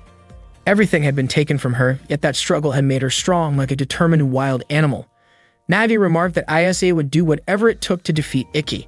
Stella asked what Iki intended to do for the upcoming match. He said he would fight with all his strength, as anything less would dishonor Ayase. Shizuku pointed out that Ayase had already tried to gain an unfair advantage against Iki. Aki asked Shizuku and Stella to accompany him, as he had something to do before the match began. The tournament started shortly after, with Hagetsu and Yuri serving as match coordinators. The crowd cheered excitedly. Hagetsu noted that Yuri seemed healthy, and Yuri revealed she had prepared 1 liter of blood for the match. Soon after, Yuri discharged the blood. The first participant was Iki, a first-year student and an F-ranked knight who had won all of his previous matches, earning the nickname Another One. The second participant was Ayase, a third-year student and a D-ranked knight. Both Iki and Ayase wielded unique swords, and Ayase had even learned techniques from Iki. Kagami took photos for news coverage, describing the match as a battle between teacher and student. Ayase had not expected Iki to participate, acknowledging his persistence. Iki activated his Intetsu device. Ayase sensed that Iki might be angry at her, but she remained confident in her own victory. She activated her own device, Hizum. Stella asked about Ayase's abilities. Nagi explained that little was known about her. She had never participated in official matches before and had not yet shown her true strength. How powerful Ayase turned out to be would determine the course of the match. As soon as the match began, Iki immediately leaped toward Ayase. However, just by pressing her sword with her finger, Ayase managed to inflict injuries on Iki, leaving the audience astonished at the mysterious attack. Iki retreated and Ayase pressed her sword again, once more leaving him marked with mysterious cuts on his back. She advanced and questioned how it felt to be struck by the wind she could control with her noble art. Aki admitted that the wounds did indeed hurt. Both drew their swords again, revealing that the true power of Hizume's device was the ability to create wounds. Ikki suspected that Ayase had planted traps in the arena before the match and was using invisible wind currents to harm him. His suspicion proved correct. Ayase had indeed left traces of previous slashes throughout the area, which when activated caused the air around them to swirl and form a vortex capable of tearing at a target. Aki realized that this meant the arena was filled with thousands of such traces, and Ayase was confident he could not escape her attacks as she advanced with her sword drawn. Nagi commented that if Ayase had actually planted these traps, it would be a violation and the match would be stopped, making Ikki the winner by default. At that moment, Ayase ran toward Ikki, relieved that the referees had not noticed her trick. She wondered if he had figured it out. She attempted to lure Ikki toward one of the traps with her sword, but he successfully dodged, causing her to question whether he was aware of her setup. Ayase then tried to test him further by attacking his arm, leaving visible cuts. The attacks appeared mysterious, almost as if they were self-inflicted, as she manipulated the small openings created by Hizume's device. Ikki's vital points could have been in danger even from minor cuts. Ayase launched a rapid flurry of attacks, and Ikki could only defend while trying to counterattack, but she was able to hold him off. She activated the wind vortex to try to overpower him, but Ikki managed to resist. Shizuku noted that his defense was unusual and highly effective. Nagi acknowledged that Ikki was indeed skilled in close-range combat. Eventually, Ayase could no longer sustain her wind vortex attack, and Ikki began to understand her fighting style. Earlier, Ikki and Stella had consulted Yuri, who mentioned that Ayase might be breaking the rules. Surprised, Yuri nearly fainted and insisted that she would report any violations. However, Ikki asked her to overlook it intentionally, which shocked Stella. Yuri reminded him that any breach of rules would end the match and automatically make him the winner, stressing how important the tournament was. Ikki understood that losing even once could jeopardize his chances of advancing to the Seven Stars Festival. When Yuri pressed him for an explanation, he simply wanted to trust Ayase. He admitted that he could have chosen to sever ties with her to win, but that alone would not feel right. His conscience would not allow him to end their bond, so he requested permission to witness Ayase's determination until the very end. During the match, Ikki observed that Ayase's sword technique, movements, and breathing were all inconsistent. She seemed to have forgotten not only what he had taught her, but also some of her fundamental skills. No matter how hard she tried to act ruthless, her heart could not be deceived. When Ayase's mind wavered, her power faltered. She appeared frustrated at this observation. Ikki also pointed out that her pride was much higher than he had realized. Ayase explained that she had not doubted herself for the past 2 years. She believed that no amount of pride would matter if she lost, since dishonesty and ineffective effort would be meaningless. That was why she would use every possible means to win. She was determined that whatever happened, she would emerge victorious and reclaim everything. Hearing this, Ikki resolved to do only one thing: unleash his full strength to restore Ayase's confidence. He charged forward without using Itoshura. Ayase immediately activated her wind vortex to strike him, but Ikki effortlessly dodged. Ayase realized that Ikki was using perfect vision, so she had to attack faster because if she failed, she would not be able to defeat the sword eater. She tried to convince herself not to lose to Ikki. She focused her sword to create a swirling wind. Ikki leaped and attacked Ayase from one side, and she countered, but her strike missed. It turned out that Ikki was using his fourth secret sword technique, Shinkiro. Ikki attacked Ayase again, and she weakened and collapsed. Hengetsu remarked that Ikki's attack had decisively defeated Ayase. Nagi was surprised because even though Ikki had won, Ayase was not injured. Shizuku explained that before the strike, Ikki had switched his device to imitation mode, and she did not understand why he had done that. Stella said that Ikki's intention from the beginning had been to drain his opponent's energy because his goal was not just to win. At that moment, Ayase asked why Ikki had not hurt her. Aki explained that even without injuring her, she would not be able to continue fighting. Ayase refused to be underestimated and tried to stand, but she could not move her body. She began to cry and shout, wondering why this had happened. Aki said that when someone is powerless and wants to give up, the only thing that can lift them is their pride as a swordsman. He asked if Ayase still had pride within her soul. Ayase realized that this was the truth. She had been deceiving herself and admitted her defeat. Hearing her surrender, Hengetsu announced that Ikki had won the match against Ayase. The crowd erupted in cheers. At that moment, Ayase acknowledged how sad she felt and realized that from the start, she had lacked pride. Iman commented that Ayase was confused and lost, but she had never forgotten the swordsmanship her father had taught her, and that was what made her strong. Ikki even offered to help Ayase reclaim what Kurado had taken from her.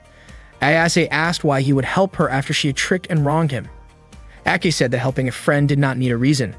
He extended his hand, which reminded Ayase of her father. She realized that what she truly wanted was to become a great swordsman like him. Ayase grasped Iki's hand and cried wholeheartedly, asking for his help, and that was exactly the moment Iki had been waiting for from her.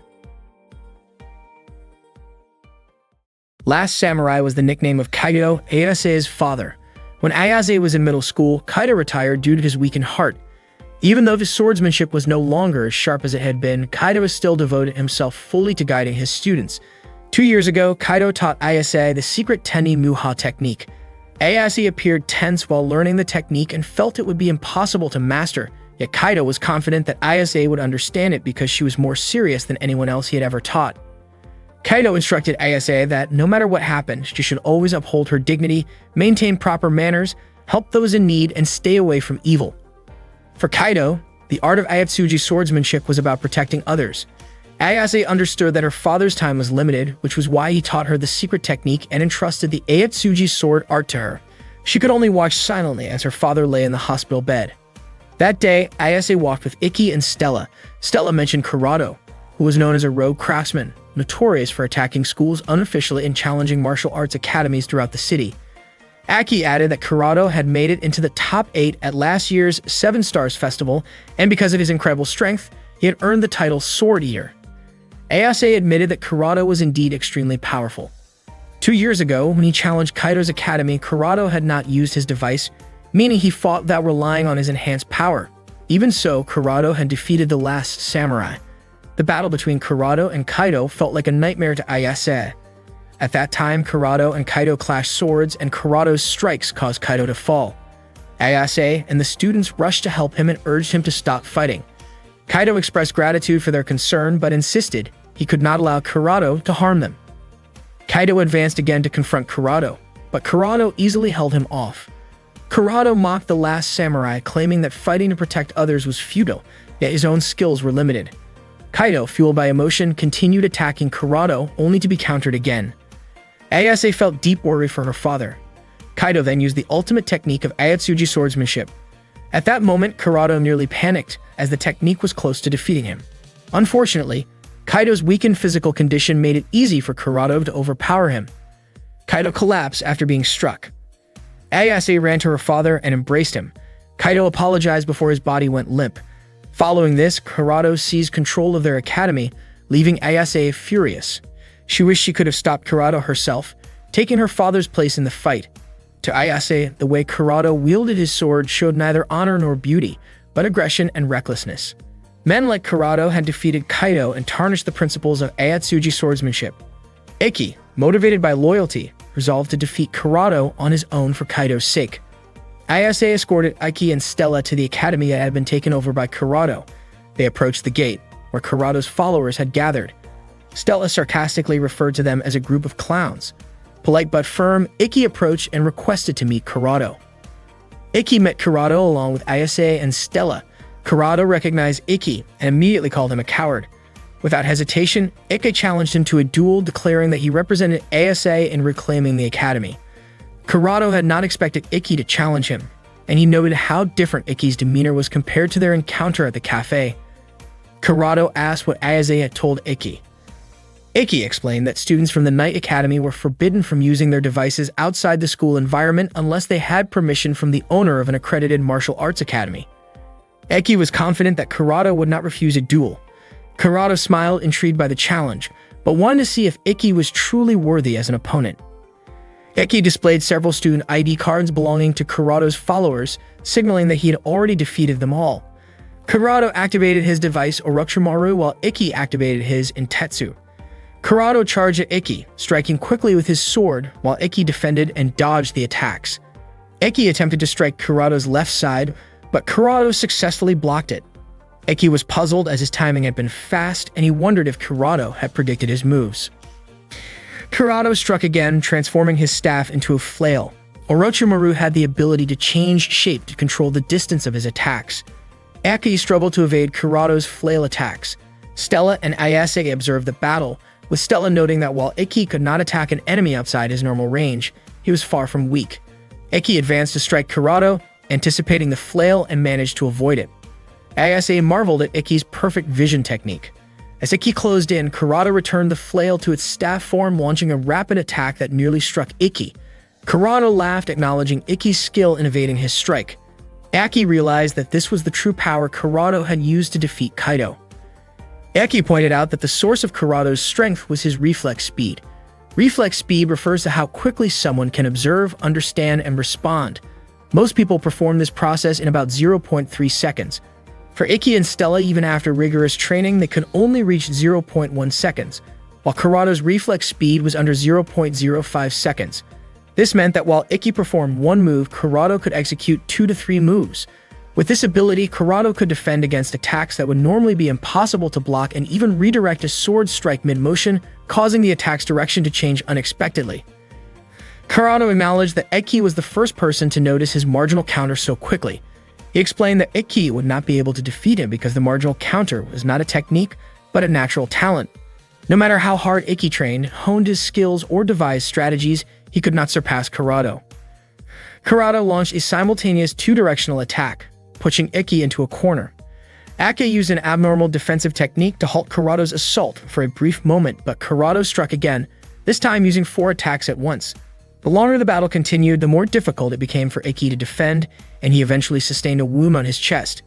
At that moment, Ikki realized that Kurato's strength was at a national level. Kurata intensified his attacks, increasing their speed. Ikki skillfully held his ground, and observing this, Ayase recalled memories of her father and felt the urge to intervene. Stella stopped her, explaining that if the fight were interrupted, the school's honor could not be reclaimed. She admitted she also wanted to stop it, but sensed that Ikki was truly enjoying the match. Seeing Ikki smile amidst the battle, Ayase realized that his focus was solely on the desire to fight and overcome strong opponents. The duel between Kurata and Ikki continued, their skills nearly evenly matched, and both smiled as they battled.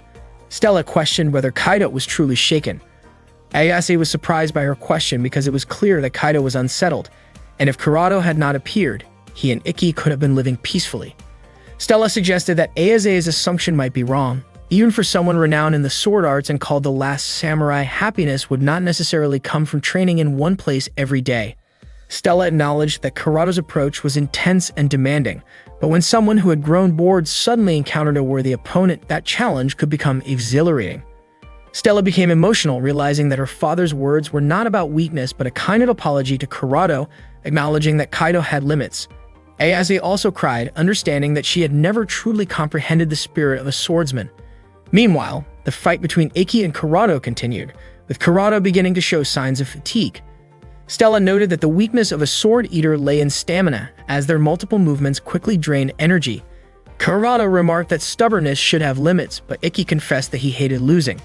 He had not experienced such a tightly contested fight in years and was enjoying it too much for it to end. Kurata, surprised by Ikki's intensity, realized that Ikki was also a maniac about fighting. Ikki asked whether the great swordsman they admired ever smiled like them during combat. Kurata dismissed Kaido, saying that he did not deserve to be called the last samurai because he was too weak to enjoy a high-stakes battle. Then Kurata struck Ikki with his staff. At that moment, Ikki told Ayase that he intended to restore what had been lost 2 years ago. Ikki exuded a fierce aura as he prepared to attack Kurata. Kurata activated his Yamada no Orochi, unleashing multiple flails aimed at Ikki from every direction. Undeterred, Ikki advanced, surprising Kurata, especially because his movements resembled techniques Kaido had once shown him. Ikki ran forward, pointing his sword straight ahead, while Kurata eagerly anticipated the strike, thrilled to finally face a worthy opponent after 2 years. Their attacks collided and the battle eventually drew blood. Ayase was shocked to see Kurata injured by Ikki's sword. The technique Ikki used was the secret final technique of Teni Muhao, the main method of the Ayatsuji sword style. Ayase could not understand how Ikki had learned it, speculating that it must have been from their earlier training. Stella recognized the technique as blade steel and admitted that Ikki had previously borrowed one of her techniques as well. After their fight ended, Kurata stood up and asked Ikki's name, expressing his interest in continuing their duel at the upcoming 7-Star Festival. Ikki wondered about the school grounds, but Kurata left the decision to them, saying he no longer needed to wait. After that, Kurata departed. Ikki's body began to weaken and Stella immediately supported him. Ayase apologized for involving Ikki in her personal troubles. She admitted that she knew nothing about her father or the life of the swordsman and realized that her own weakness made it impossible for her to continue the Ayatsuji sword techniques. Eki insisted that this was not true, explaining that the reason he could win was that Ayase remembered every movement of Kaido perfectly. Because of that, he was able to use the Tenimuha technique. He said that no one understood Kaido better than Ayase and that she was the rightful heir of the last samurai. Hearing this, Ayase thanked Ikki. She understood that she needed to grow stronger in order to become a worthy successor. Afterward, she returned to place her school's nameplate back on the front door. The next day, Stella and Ikki were sitting together on a park bench. Stella mentioned that she had heard about Ayase admitting her mistake to the tournament officials. As a result, Ayase was disqualified from the tournament and suspended for 10 days. Ayase did it because she wanted to take responsibility for her actions. Not long after, Ikki's phone rang. It was a message from Ayase, informing him that Kaido had awakened from his coma. Both Ikki and Stella were thrilled to hear the good news, and with that, Ayase's case was resolved. Stella praised Ikki and took his hand. Unexpectedly, Shizuku and Nagi appeared from behind the bench, startling both Ikki and Stella. Stella, looking a bit nervous, challenged Ikki to a thumb wrestling match. Nagi realized that their arrival seemed to interrupt Ikki and Stella's moment together. Shizuku was annoyed that she and Nagi had not been invited to watch the duel at the dojo. True to her teasing nature, Shizuku still found time to mock Stella with a nickname, calling her a troublesome hot kettle. As usual, Ikki could only smile at the banter between Stella and Shizuku. Ikki glanced at his hands, remembering Ayase praising them as resembling Kaido's hands. Meanwhile, Ayase was by her father's side, who had just woken from his coma. She felt immense joy in being able to hold her father's strong hand once again. The selection tournament was nearing its climax, and the matches were reaching a peak of intensity. The most attention-grabbing participant was Ikki, previously known as the worst one, who had now transformed into another one. Ikki had achieved 12 consecutive decisive victories. One day, Ikki and Stella took a bus together during a break granted by Kurono. Earlier, Kurado had called them over and explained that Ikki and Stella were first-year students with great potential, so Kurono had invited them to attend the Academy's training camp in Okutama. Kurono asked them to train diligently. Stella was delighted because she and Ikki had never spent time alone like this before. She guessed that this might be what Japanese people referred to as a pre-marriage picnic. They enjoyed the view of a waterfall visible from the bus window. Stella wanted to see the waterfall up close and asked Ikki to accompany her later. Meanwhile, Shizuku was at the station with Nagi. He noticed that Shizuku kept sighing and sensed that she was in a bad mood. Shizuku explained that ever since she had failed to prevent Ikki and Stella from leaving, her spirits had been low. She admitted that if Nagi had come along, she might have felt a little relieved. Nagi apologized, explaining that he had his own plans. Shizuku understood. As the train arrived, she stepped into the carriage. Before it departed, Nagi mentioned that he did not think Ikki and Stella's trip was for romantic purposes, unlike a private picnic. After getting off the bus, Stella and Ikki began walking. Stella sneezed several times due to the cold, and Ikki offered her his jacket. Stella's face turned red as she shyly noted that they already looked like a couple. She leaned in as if to kiss Ikki, but he stopped her, pointing out that members of the student council were nearby, including Renren, Kanata, Utakata, and Ikazuchi. Later, Stella and Renren played badminton. Stella served the shuttlecock sharply, but Renren jumped and smashed it back with force. Stella acknowledged that Renren was quite skilled, and the two continued their match using their abilities. Ikki and the others watched, with Ikki commenting that what Stella and Renren were doing did not resemble regular badminton. For Ikazuchi, the most important thing was that they were spared from playing with Renren, while Utakata remarked that competing with a sports enthusiast like Renren was exhausting. Kurado explained that their visit was not merely for fun, but to complete student council duties. Akai had not yet learned what his task would be. Their assignment was to clean the training grounds, as Kanata mentioned that next month the student representatives would hold a camp there, so the grounds needed preparation. Stella was surprised that the student council's work could be so demanding. Renren enthusiastically cleaned the floors, while Kanata used an umbrella to shield herself from the splashing water. Utakata and Ikki worked together to wipe the windows. Utakata felt pleased because she could rely on Ikki and Stella. She also mentioned that Thoka, the student council president, was eager to see Ikki and Stella, although it seemed she was running late. Kanata urged Utakata not to assume the worst, explaining that Thoka had been delayed by important matters. Stella, however, looked unhappy as she had expected the trip to be just for her and Ikki. Back at home, Shizuku wanted some alone time in her room. Her cat approached her, and she stroked it. Meanwhile, Stella mentioned that she and Ikki wanted to see the waterfall up close. Renren teased them, asking if they were going alone together, making Stella blush. Ikki asked if the cleaning task had been completed, and Ikazuchi noted that it would take an hour to reach the waterfall, so they should depart before nightfall. Ake invited Stella to come along, though she seemed nervous and shy. Renren cheered them on. Ikki and Stella traversed a rugged path, which Ikki referred to as training. Stella paused for a moment, appearing exhausted. Eke guessed it was because she had only eaten 2 portions for breakfast that morning, compared to her usual 7, but Stella denied this. Eke suggested returning to the camp, but Stella declined, wanting to spend time alone with him. For her, the rough terrain was not an obstacle, so they continued their journey. Meanwhile, Shizuku gazed at a small photo of Ikki, who looked especially adorable. Suddenly, someone knocked on her door. The maid informed her that Shizuku's father wanted to speak with her. Night fell and Ikki and Stella were still on their way to the waterfall. Stella began to feel unwell, complaining of a headache and general fatigue. Ikki assured her that there was nothing to worry about. Stella explained that her symptoms felt unusual, but Ikki thought it was just a case of catching a cold. Stella had never experienced a cold like this before, and her body felt heavy and difficult to move. Ikki suggested they return to the camp. Stella apologized for having traveled so far. Ikki supported her as they walked, but a heavy rain began to fall. Someone observed them from a tree above. Ikki brought Stella to a nearby cabin, where they lit a fire to warm themselves. Aka checked Stella's temperature by bringing his face close to hers, and noted that her body was very hot. He advised her to remove her wet clothing to avoid further chills. Ikki was even willing to help Stella undress so she would feel more comfortable. He started taking off his clothes first, and Stella smiled at him, remembering the first time they had met when Ikki had unexpectedly acted the same way. Stella did not mind his actions because he had been the first person to see her in a vulnerable state. She lay down and began removing her own layers one by one while Ikki watched carefully. Stella's weakened condition made it difficult for her to handle everything on her own. Seeing this, Ikki offered to help, and Stella allowed him. Ikki carefully assisted her with her stockings and encouraged himself to stay calm so as not to make Stella feel embarrassed. He successfully removed her stockings from both legs and then helped unbutton her top, feeling nervous but determined to remain composed. Once their clothes were removed, they were neatly lined up to dry. Aki felt relieved that he had managed to help without causing her discomfort. Unexpectedly, Stella mentioned that she was feeling a little short of breath and asked Ikki to help with the clasp of her bra. Ikki blushed but bravely helped her adjust it safely. As soon as it was done, he immediately covered her with a blanket. Stella thanked him, explaining that it helped her breathe more easily.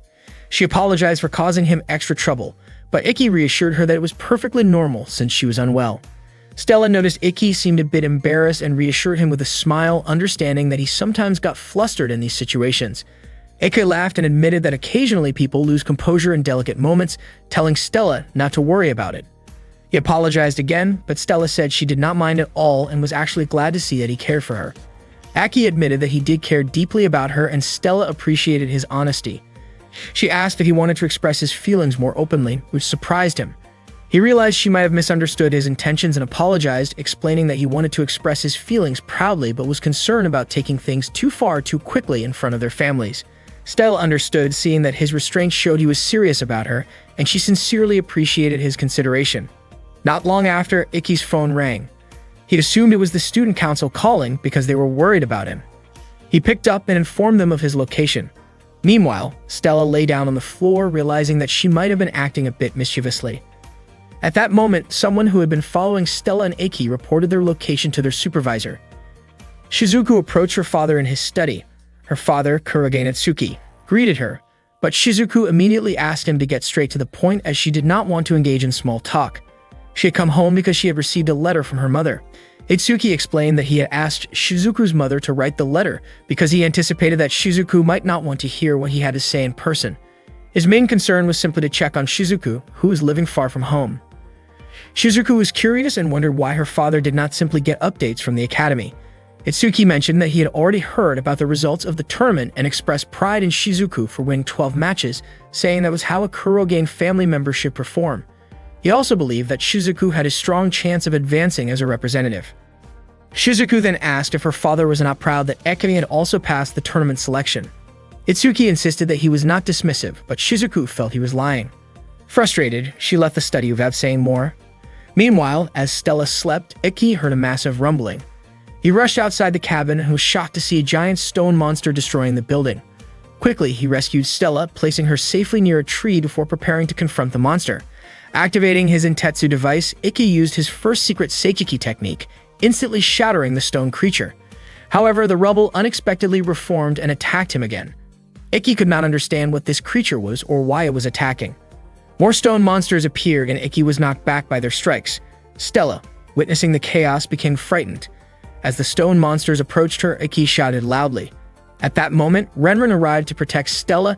Not long after, Ikazuchi also appeared to assist Ikki, cutting through the stone monsters with precise sword strikes. Renren handed Stella back to Ikki and advised him to take a rest. Grateful, Ikki embraced Stella, relieved that she was safe.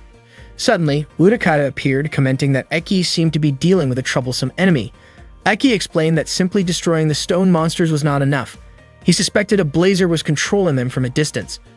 Urakata agreed, noting that it was likely the work of a blazer who could manipulate objects remotely using magic threads, some even capable of controlling objects from kilometers away. Ikki was unsure how to counter this strategy. Suddenly, a girl appeared, explaining that the threads would remain connected no matter the distance, and that by tracking the threads, she could reach the source. She stepped forward and destroyed the reformed stones with a lightning attack. Just as she finished, an even larger stone monster appeared. She drew her sword and executed the Raker technique, summoning a massive lightning strike from the sky that shattered all the stones and struck the blazer controlling them from afar. It became clear that someone intended to target Ikki and might attempt other methods to defeat him. After the battle ended, the sky cleared. Kurado and the others looked on, impressed by the girl's abilities. Kanata explained that she was their leader and their princess. The girl who had defeated the stone monsters was revealed to be Thoka, a semi-finalist of last year's 7-Star Festival. She was the student council president and the academy's strongest knight. Meanwhile, Shizuku sat in her room when an email notification informed her that her next tournament opponent would be Thoka. Shizuku smiled, thinking that Thoka would be a worthy adversary. Shizuku was the daughter of the main Kurogen family and had been gifted with the abilities of a blazer since she was a child. Everything she wished for was always granted.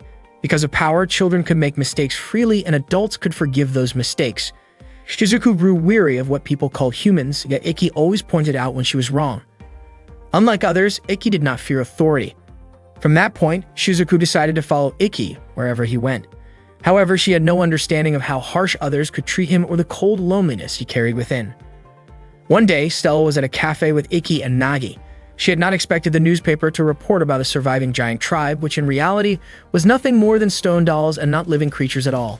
At that time, no one knew who was behind these stone dolls. Ikki mentioned that the student council was still investigating the matter. Nagi asked what Thoka, the student council president, was like. Ikki had not had much chance to talk to Thoka, but he realized that she was indeed as strong as people said. For the next match, Thoka would face Shizuku.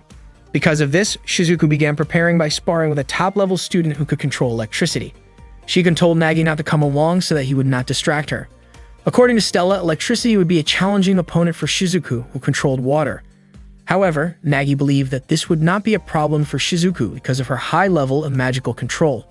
Shizuku could even produce ultra-pure water, free of any impurities or conductive elements, which meant electricity would not be able to penetrate it. Stella felt relieved knowing that Shizuku still had a chance to win.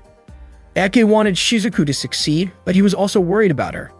He did not want her to push herself too hard, and what mattered most to him was Shizuku's well-being. When they returned to the dorm, Stella approached Shizuku in the bathroom to ask if she was feeling nervous. Shizuku admitted that she was very anxious because the level of her opponent was higher than before, but she was confident that her nervousness would not affect the match. Stella also told Shizuku that Ikki was worried about her and advised her not to overexert herself. Shizuku was surprised to hear this and Stella quickly left the bathroom. Not long after, Nagi appeared and remarked that Stella still seemed a bit awkward around Shizuku. After finishing her bath, Shizuku went out with Nagi. He told her about how both Ikki and Stella were concerned because they had witnessed the power of Reikiri firsthand. Shizuku reflected that if Stella had been facing Thoka instead, Ikki would not have worried since they always fought together and trusted each other. She realized that she was not yet strong enough for Ikki to fully acknowledge her, so she needed to grow stronger. Shizuku revealed that Ikki had run away from home after being rejected by the Kurogen family. It was then that she understood the bitter and harsh reality hidden behind his smile. Determined to give all her affection to Ikki, she vowed to become stronger, believing that if she failed, she could not protect him and he would once again face loneliness. Nagi was amazed at how kind Shizuku was. Shizuku thought to herself that she needed to be as strong as Stella to reach the top in the 7-star festival selection. In the next day's match, she intended to prove herself by defeating Thoka and earning Ikki's recognition. The next day, the most anticipated match finally arrived. The first participant was Ikki's younger sister, who had ranked second in the year's entrance exam, just below the Red Queen. Up to that point, Shizuku had already won 12 matches, earning the nickname Deep Sea Sorcerer. Next up was Thoka, a top-ranking student known for her nearly unavoidable speed and unmatched precision. She had also been a semi-finalist in last year's 7-star festival. The match was hosted by Mikazuki, with Nene providing commentary. Shizuku realized that the level difference between her and Thoka was significant, and she remained optimistic about winning. Shizuku activated her device Yoi Shiger, while Thoka activated hers Narukami. Ikki and the others watched closely, anticipating the duel.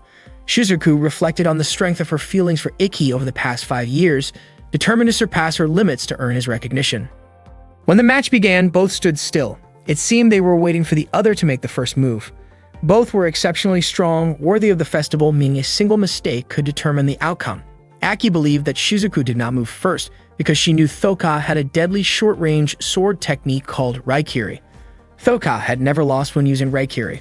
Once drawn, her sword could defeat opponents instantly, making it her ultimate technique. Stella wondered if Thoka had a weakness given that she had lost during the 7-star festival last year. Ake explained that the only person who defeated Thoka was a blazer who used a spear and fought from outside Raikiri's range. This showed that even the festival champion feared Raikiri. No one had managed to counter her short-range attack, and anyone within that range would be struck as quickly as lightning. Shizuku was already aware of this. According to Ikki, Shizuku would likely focus on defense since her strength lay in long-range magic, avoiding the risks of close combat.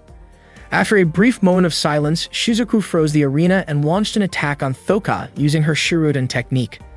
At that moment, Thoka dodged skillfully and immediately counterattacked with speed and precision.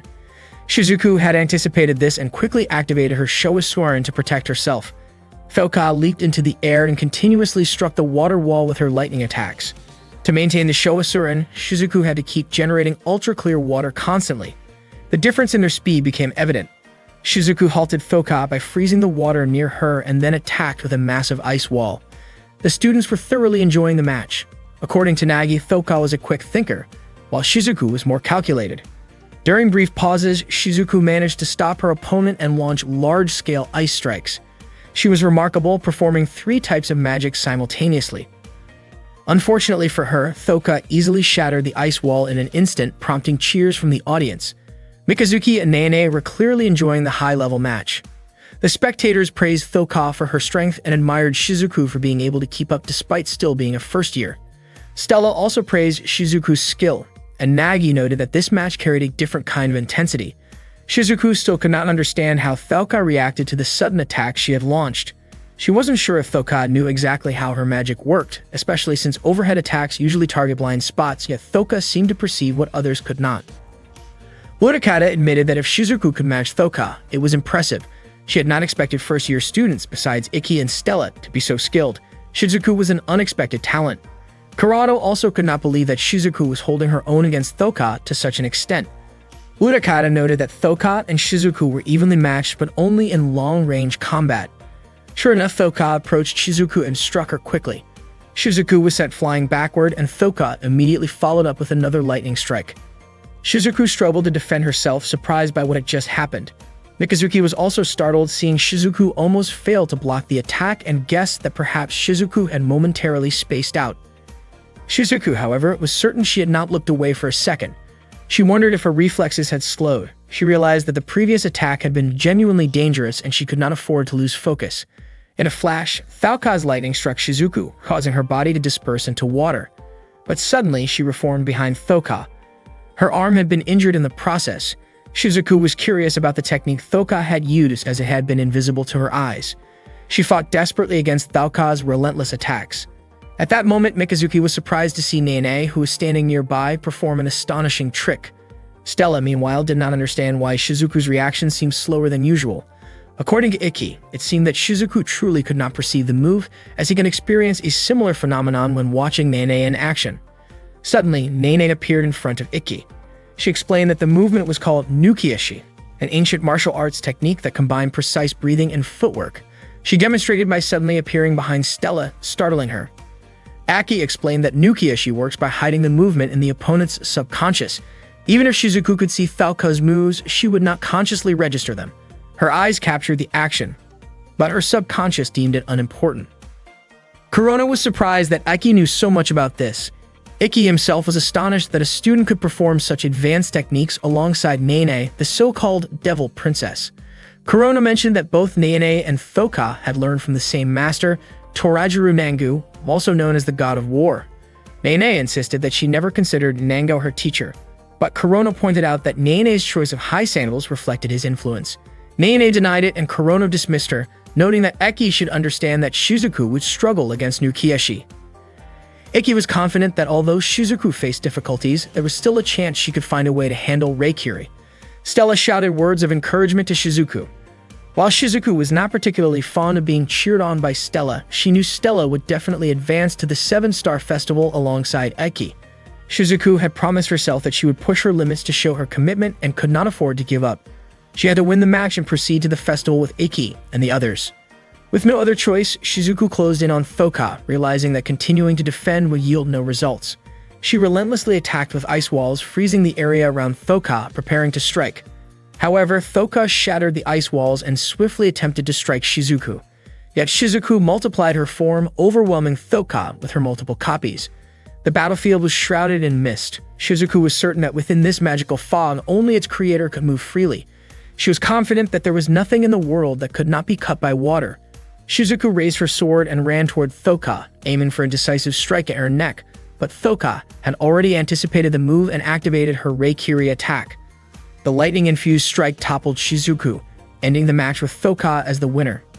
Iki observed that Shizuku's last attack was not a reckless attempt at victory, but rather a carefully chosen strategy. Yet Thoka had managed to counter it perfectly. That night, Shizuku woke up in the student infirmary. Iki and the others were there in front of her. Shizuku apologized for losing and asked for some time alone, as the day had been extremely exhausting for her. Meanwhile, Iki invited Stella to step outside. Stella remained concerned about Shizuku, but Iki was confident that Shizuku was growing stronger. Shizuku, on the other hand, was surprised to see Nagi still there. Annoyed, she asked him to leave. Instead, Nagi hugged her tightly, telling her that she had fought hard. He also mentioned that Eki had watched the entire match. Nagi added that he was not someone Shizuku needed to protect or defeat, so there was no need for her to pretend to be strong in front of him. Overwhelmed, Shizuku began to cry, letting her tears flow freely in Nagi's embrace. That same night, Shizuku's father learned that she had lost the match. It was revealed that the mastermind behind the stone puppet incident was actually one of his subordinates. After receiving this information, Shizuku's father entrusted the next course of action entirely to his subordinate.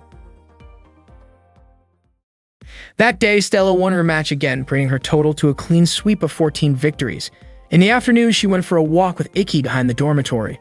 She admitted that her powers seemed to be overflowing, and that she felt stronger thanks to someone who had been training her diligently every day since spring. Eki smiled at her words. Stella asked if he still remembered their promise to become the 7-Star Festival representatives, explaining that they would need to face each other in the finals and win the remaining matches to achieve it. They shared a brief, tender moment together, unaware that someone had taken a photo of them from behind a tree. A few days later, the Academy announced the results of the selection process, leaving only 3 candidates: Thoka, Stella, and Iki. That day, Iki visited Kurono in her office. Kurono asked him if he recognized Mamoru, also known as the Sly Old Fox from the International Magic Knights Federation. Aki admitted that he had seen Mamoru a few times while still living at home, and that Mamoru was part of the Kurogen family branch who had once worked for Iki's father in Turkey. Kurono explained that it seemed Mamoru had taken over the disciplinary committee seat for the Japanese branch of the Federation and had secretly infiltrated Hagun Academy. Kurono mentioned that she knew Itsuki, Iki's father, and was surprised that someone like Mamoru would use such underhanded methods. That guy thought Mamoru was acting on his own agenda because he had always harbored a grudge against him. Though concerned that his presence might cause problems for the Academy, Iki felt reassured when Kurono promised to always protect her students. He thanked her sincerely. Afterwards, Iki and Stella were summoned by the student council. Stella asked if he knew why they were being called, but Iki admitted that he did not. Upon opening the door to the student council room, they saw Thoka sprawled on the floor, having tripped over scattered comics and dumbbells. She scolded Renren for not putting the dumbbells back after use. Thoka then greeted Ikki and Stella, causing Ikki to smile shyly. Stella reminded Thoka that her skirt had ridden up, prompting her to quickly fix it while blushing. Much to Renren's amusement, Utakata jokingly suggested that Thoka had done it on purpose, which earned her a stern look for speaking so freely. Stella realized that Thoka was very different from what she had imagined, and Ikki noted how easily Thoka got along with others. That day, Ikki and Stella joined the student council on a visit to the Toktakubara Foundation. The children there were delighted to see Thoka, whom they had dearly missed. Utakata explained to Ikki that both she and Thoka had come from similar foundations in Fukuoka, and that during free time they often visited these places to meet the children. Suddenly, a small child mentioned that he had seen Stella on television. The children recognized Stella as a foreign visitor and eagerly invited her to play with them. Stella kindly accepted their invitation. Utakata had intentionally brought Ikki and Stella to cheer up the children. Stella, Renren, and Ikazuchi played with the kids while Ikki, Thoka, and Utakata cooked together. Ikki thanked Thoka for saving both him and Stella during an earlier incident in Okutama, and for displaying impressive skill when facing his younger sister. Utakata mentioned that Ikki's sister was incredibly strong, to the point that she had made Thoka remove her glasses. Thoka asked if Ikki had noticed this, and he speculated that her noble art would become more precise when her vision was impaired. Thoka acknowledged that Ikki was perceptive. Humans are living machines of precision, with all actions controlled by weak electrical signals in the brain. As a lightning user, Thoka could sense these signals. Her noble art, reverse sight, allowed her to read the flow of these signals, effectively giving her the ability to anticipate her opponent's thoughts and movements. Ikki realized that with this ability, Thoka could detect traps and surprise attacks, even from Shizuku. After chopping the ingredients, Thoka asked Ikki and Utakata to rest, offering to do the cooking herself. Ikki found himself staring at her, prompting Utakata to ask what was wrong. Ikki admitted that he could not look away from Thoka, but he did not understand why. Utakata explained that he was drawn to the source of Thoka's strength, her true self. She recounted how the foundation where she and Thoka had grown up was filled with children facing difficult circumstances, creating an environment that was far from healthy. One child, nearly harmed by his parents, had become hardened and cruel, but was never ignored by Thoka. Thanks to her, he rediscovered his humanity. Thoka had also mentioned that before arriving at the foundation, she had received abundant love and smiles from her parents. Even though they were no longer alive, those memories continued to guide her. This motivated her to make others smile and give them the encouragement they needed. Through her words and actions, Thoka gave courage to the children at the foundation, showing that despite their unfortunate beginnings, they could grow into remarkable individuals. Her commitment and actions reflected her determination to bring hope and smiles to everyone she met, continuing her legacy as Raikiri. After Thoka finished cooking, she invited the children to eat together. She was very attentive to them, always smiling warmly. Ikki noticed that Thoka's strength seemed to come from the way she showed her abilities to others, which appeared to be the source of her power. After visiting the social foundation, Ikki and Stella headed home by bus. Ikki found himself wondering about the source of his own strength. When they arrived at the dormitory, Shizuku, Nagi, and Kagami suddenly ran up to them. They showed a newspaper featuring an article about Ikki and Stella. The headline referred to Stella as the Red Princess playing with forbidden fire. The news caused quite a stir because Stella was already somewhat of a celebrity.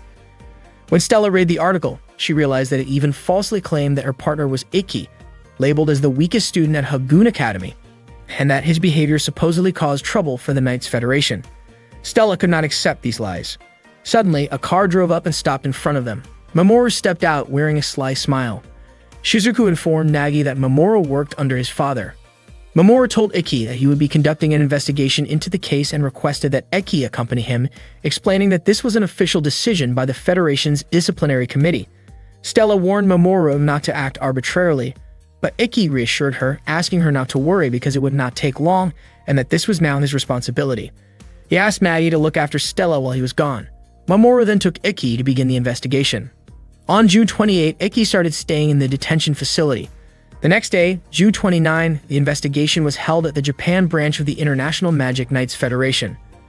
Mamoru began questioning Ikki about when his relationship with Stella had started. Ikki admitted that they had been dating since the first match of the 7-Star Festival Selection Tournament, immediately after the battle ended that afternoon. The Federation labeled their relationship as improper, but Ikki denied any wrongdoing. Mamoru instructed Ikki to speak only when permitted to avoid worsening his reputation. Ikki apologized but clarified that he loved Stella sincerely and that she loved him back, so he felt he had done nothing wrong and would not admit to something he did not do. Meanwhile, Nene and Kurono were in the principal's office. Nene suggested to Kurono that the investigation seemed aimed at making Ikki confess to wrongdoing and feel remorse. Kurono argued that a branch in another country had no right to disqualify a participant. Nene explained that this was why Mamoru, the cunning fox, was using every possible tactic. On June 30, Ikki was returned to his cell, and the investigation was scheduled to continue at 6 a.m. the next morning. Meanwhile, Stella won another selection tournament match, marking her 15th consecutive victory. The students were discussing the news about Ikki and Stella, speculating about their private life simply because they shared a room. Kagami tried to cheer Stella up while Shizuku appeared troubled, thinking about Ikki. That night, Stella clutched Ikki's bed, missing him deeply. On July 1, Ikki participated in another selection match. According to Mamoru, holding the match at school would only waste time as Ikki's opponent arrived accompanied by teacher Oreki. On July 2, the news reported Ikki's narrow victory, noting that he showed no sign of regret. Stella and her friends were in the cafeteria when they saw the news. Nene remarked that the media seemed influenced by the disciplinary committee as all the articles were anti-Ikki. Students continued to gossip about the news. Stella felt responsible and thought perhaps they should not be together. Upon hearing her regret, Shizuku became angry and splashed her with water. Shizuku was frustrated that Stella seemed unaware of how Ikki had willingly faced the situation to protect their relationship, showing just how much he valued it. Stella recalled Ikki's words about wanting to proudly tell everyone that he loved her. Shizuku declared that she would not forgive Stella if she continued to misunderstand and betray Ikki. Afterwards, Shizuku left. Stella realized that Ikki had been protecting her and fighting for her sake, and she had almost given up. She resolved to strengthen her determination. On July 5, Ikki competed in another festival selection tournament match and won again, bringing his total streak to 16 consecutive victories. Exhausted, he nearly collapsed, and teacher Yuri immediately rushed to help. However, Mamoru instructed her to step back. Yuri, following her usual procedure, provided Ikki with something inside his clothing before leaving. Mamoru could only laugh at her clever tactics as he returned to the detention facility. Ikki opened the package that Yuri had slipped into his clothes. Inside, he found a lock of Stella's hair. Seeing it, he realized that Stella must also be holding onto their promise to keep winning. This made him understand that he could not hold back and had to win no matter what. It was July 6th, and Ikki requested a meeting with his father. As the head of the branch federation, his father had the authority, and Ikki wanted to prove his innocence directly. Mamoru laughed at the request, thinking it was impossible to succeed. Earlier, Kurono had asked Itsuki to meet with Ikki. When Ikki finally faced his father, Itsuki acknowledged Ikki's victory in the qualifying match, especially considering how strong his opponent had been, and called it remarkable. Ikki was surprised to hear that. He had long thought that he had been abandoned by the Kurogen family, and despite knowing his own weaknesses, had continued to fight with determination. But what he had truly been searching for was the source of his power. Ikki told Itsuki that he was not the same as before and asked whether his father would acknowledge him if he won the 7-Star Festival. Itsuki responded that Ikki was mistaken to think he had ever been unacknowledged due to weakness. From the very beginning, Itsuki had always recognized him. However, he explained that training someone without talent would be pointless for both the teacher and the student. In the worst-case scenario, someone like Ikki would achieve only mediocre results despite his efforts. Those words struck Ikki deeply. Itsuki went on to explain that when someone who was expected to fail manages to succeed, the weak tend to boast, which often brings trouble to the organization. Ikki realized that his father did not hate him. He simply did not expect anything and never demanded anything.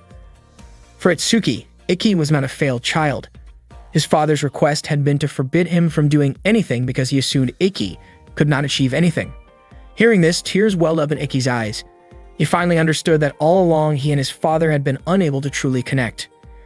Ikki realized that his desire for acknowledgement had been a narrow, limited dream.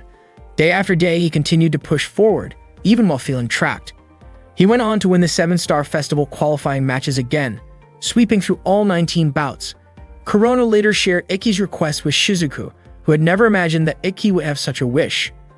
On July 14th, Mamoru informed Ikki that his opponent in the final match would be Thoka. He also mentioned that the investigation would be called off if Ikki could defeat Thoka. On the other hand, if Ikki lost, it would be better for him to abandon his dream of becoming a magic knight. The match was scheduled to start the next day at 11 a.m. Meanwhile, Stella trained alone, clearly worried about Ikki. Ikki was still in the detention area, haunted by his father's words telling him not to do anything. He also remembered what Urakata had said about Thoka, who brought courage to the children at the foundation. Aki kept wondering what he could actually do with his swordsmanship skills, which he felt were empty and useless. That night, Thoka was on the phone with her mother, letting her know that she would be home briefly after the selection tournament. She was with Urakata when a knock on the door interrupted them. Urakata quickly opened it, revealing Shizuku, who had come at Thoka's request. Shizuku already knew that Iki's opponent in the upcoming match would be Thoka. She remarked that the Federation committee members were utterly unreasonable. It turned out that Thoka had also realized that the decision had some influence from the Federation, but she chose to remain silent and comply. She knew about Iki's deteriorating condition, and she was certain that he would show up at the match and fight seriously. Thoka planned to give her all in the battle, and she asked Shizuku to advise Iki to withdraw. Shizuku conveyed this to Nagi, who asked what her response was to Thoka's request. Shizuku said that she needed to think it over first. She wondered if she should stop Iki. Nagi replied that only Shizuku could answer that because she was the closest relative to Iki and fully understood Thoka's abilities. Thoka reflected on whether she could be proud of advancing to the national tournament if Iki withdrew or if she defeated him. Urakata also noticed that the match had been influenced by adults for their own purposes, but he believed that Thoka could fight in a way she could be proud of, and perhaps Iki hoped for the same. Thoka agreed, realizing that was all she could do. That night, Stella trained alone while Iki remained exhausted in detention. The next day, the final selection tournament of the 7-Star Festival took place. 6 matches were held in different arenas, with each winner earning a ticket to the festival.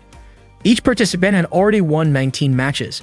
Stella, a first-year student, faced Mizuki Ochinada, a third-year, promising an intense battle. The most anticipated match was, of course, Thoka versus Iki. The audience had filled the arena, eager to watch, and the match was broadcast live on television.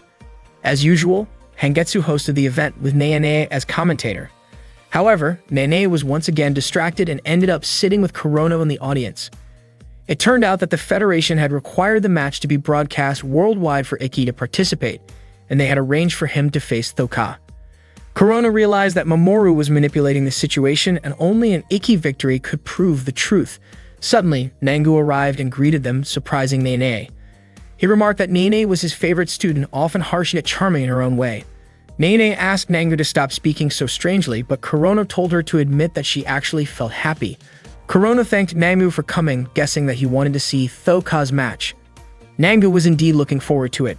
Mamoru added that Nangu had been a rival from the same era as Ryuma, and the hint of arrogance suggested the match might be cancelled.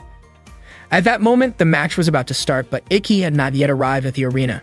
According to tournament rules, participants had 15 minutes to appear, or they would be declared losers. Kurono asked about the Federation's promise to send a car for Iki, but Mamoru said that by the time he went to pick him up, Iki was no longer at the location. He suspected that Iki might have collapsed on the way and handed Iki's student ID to Kurono.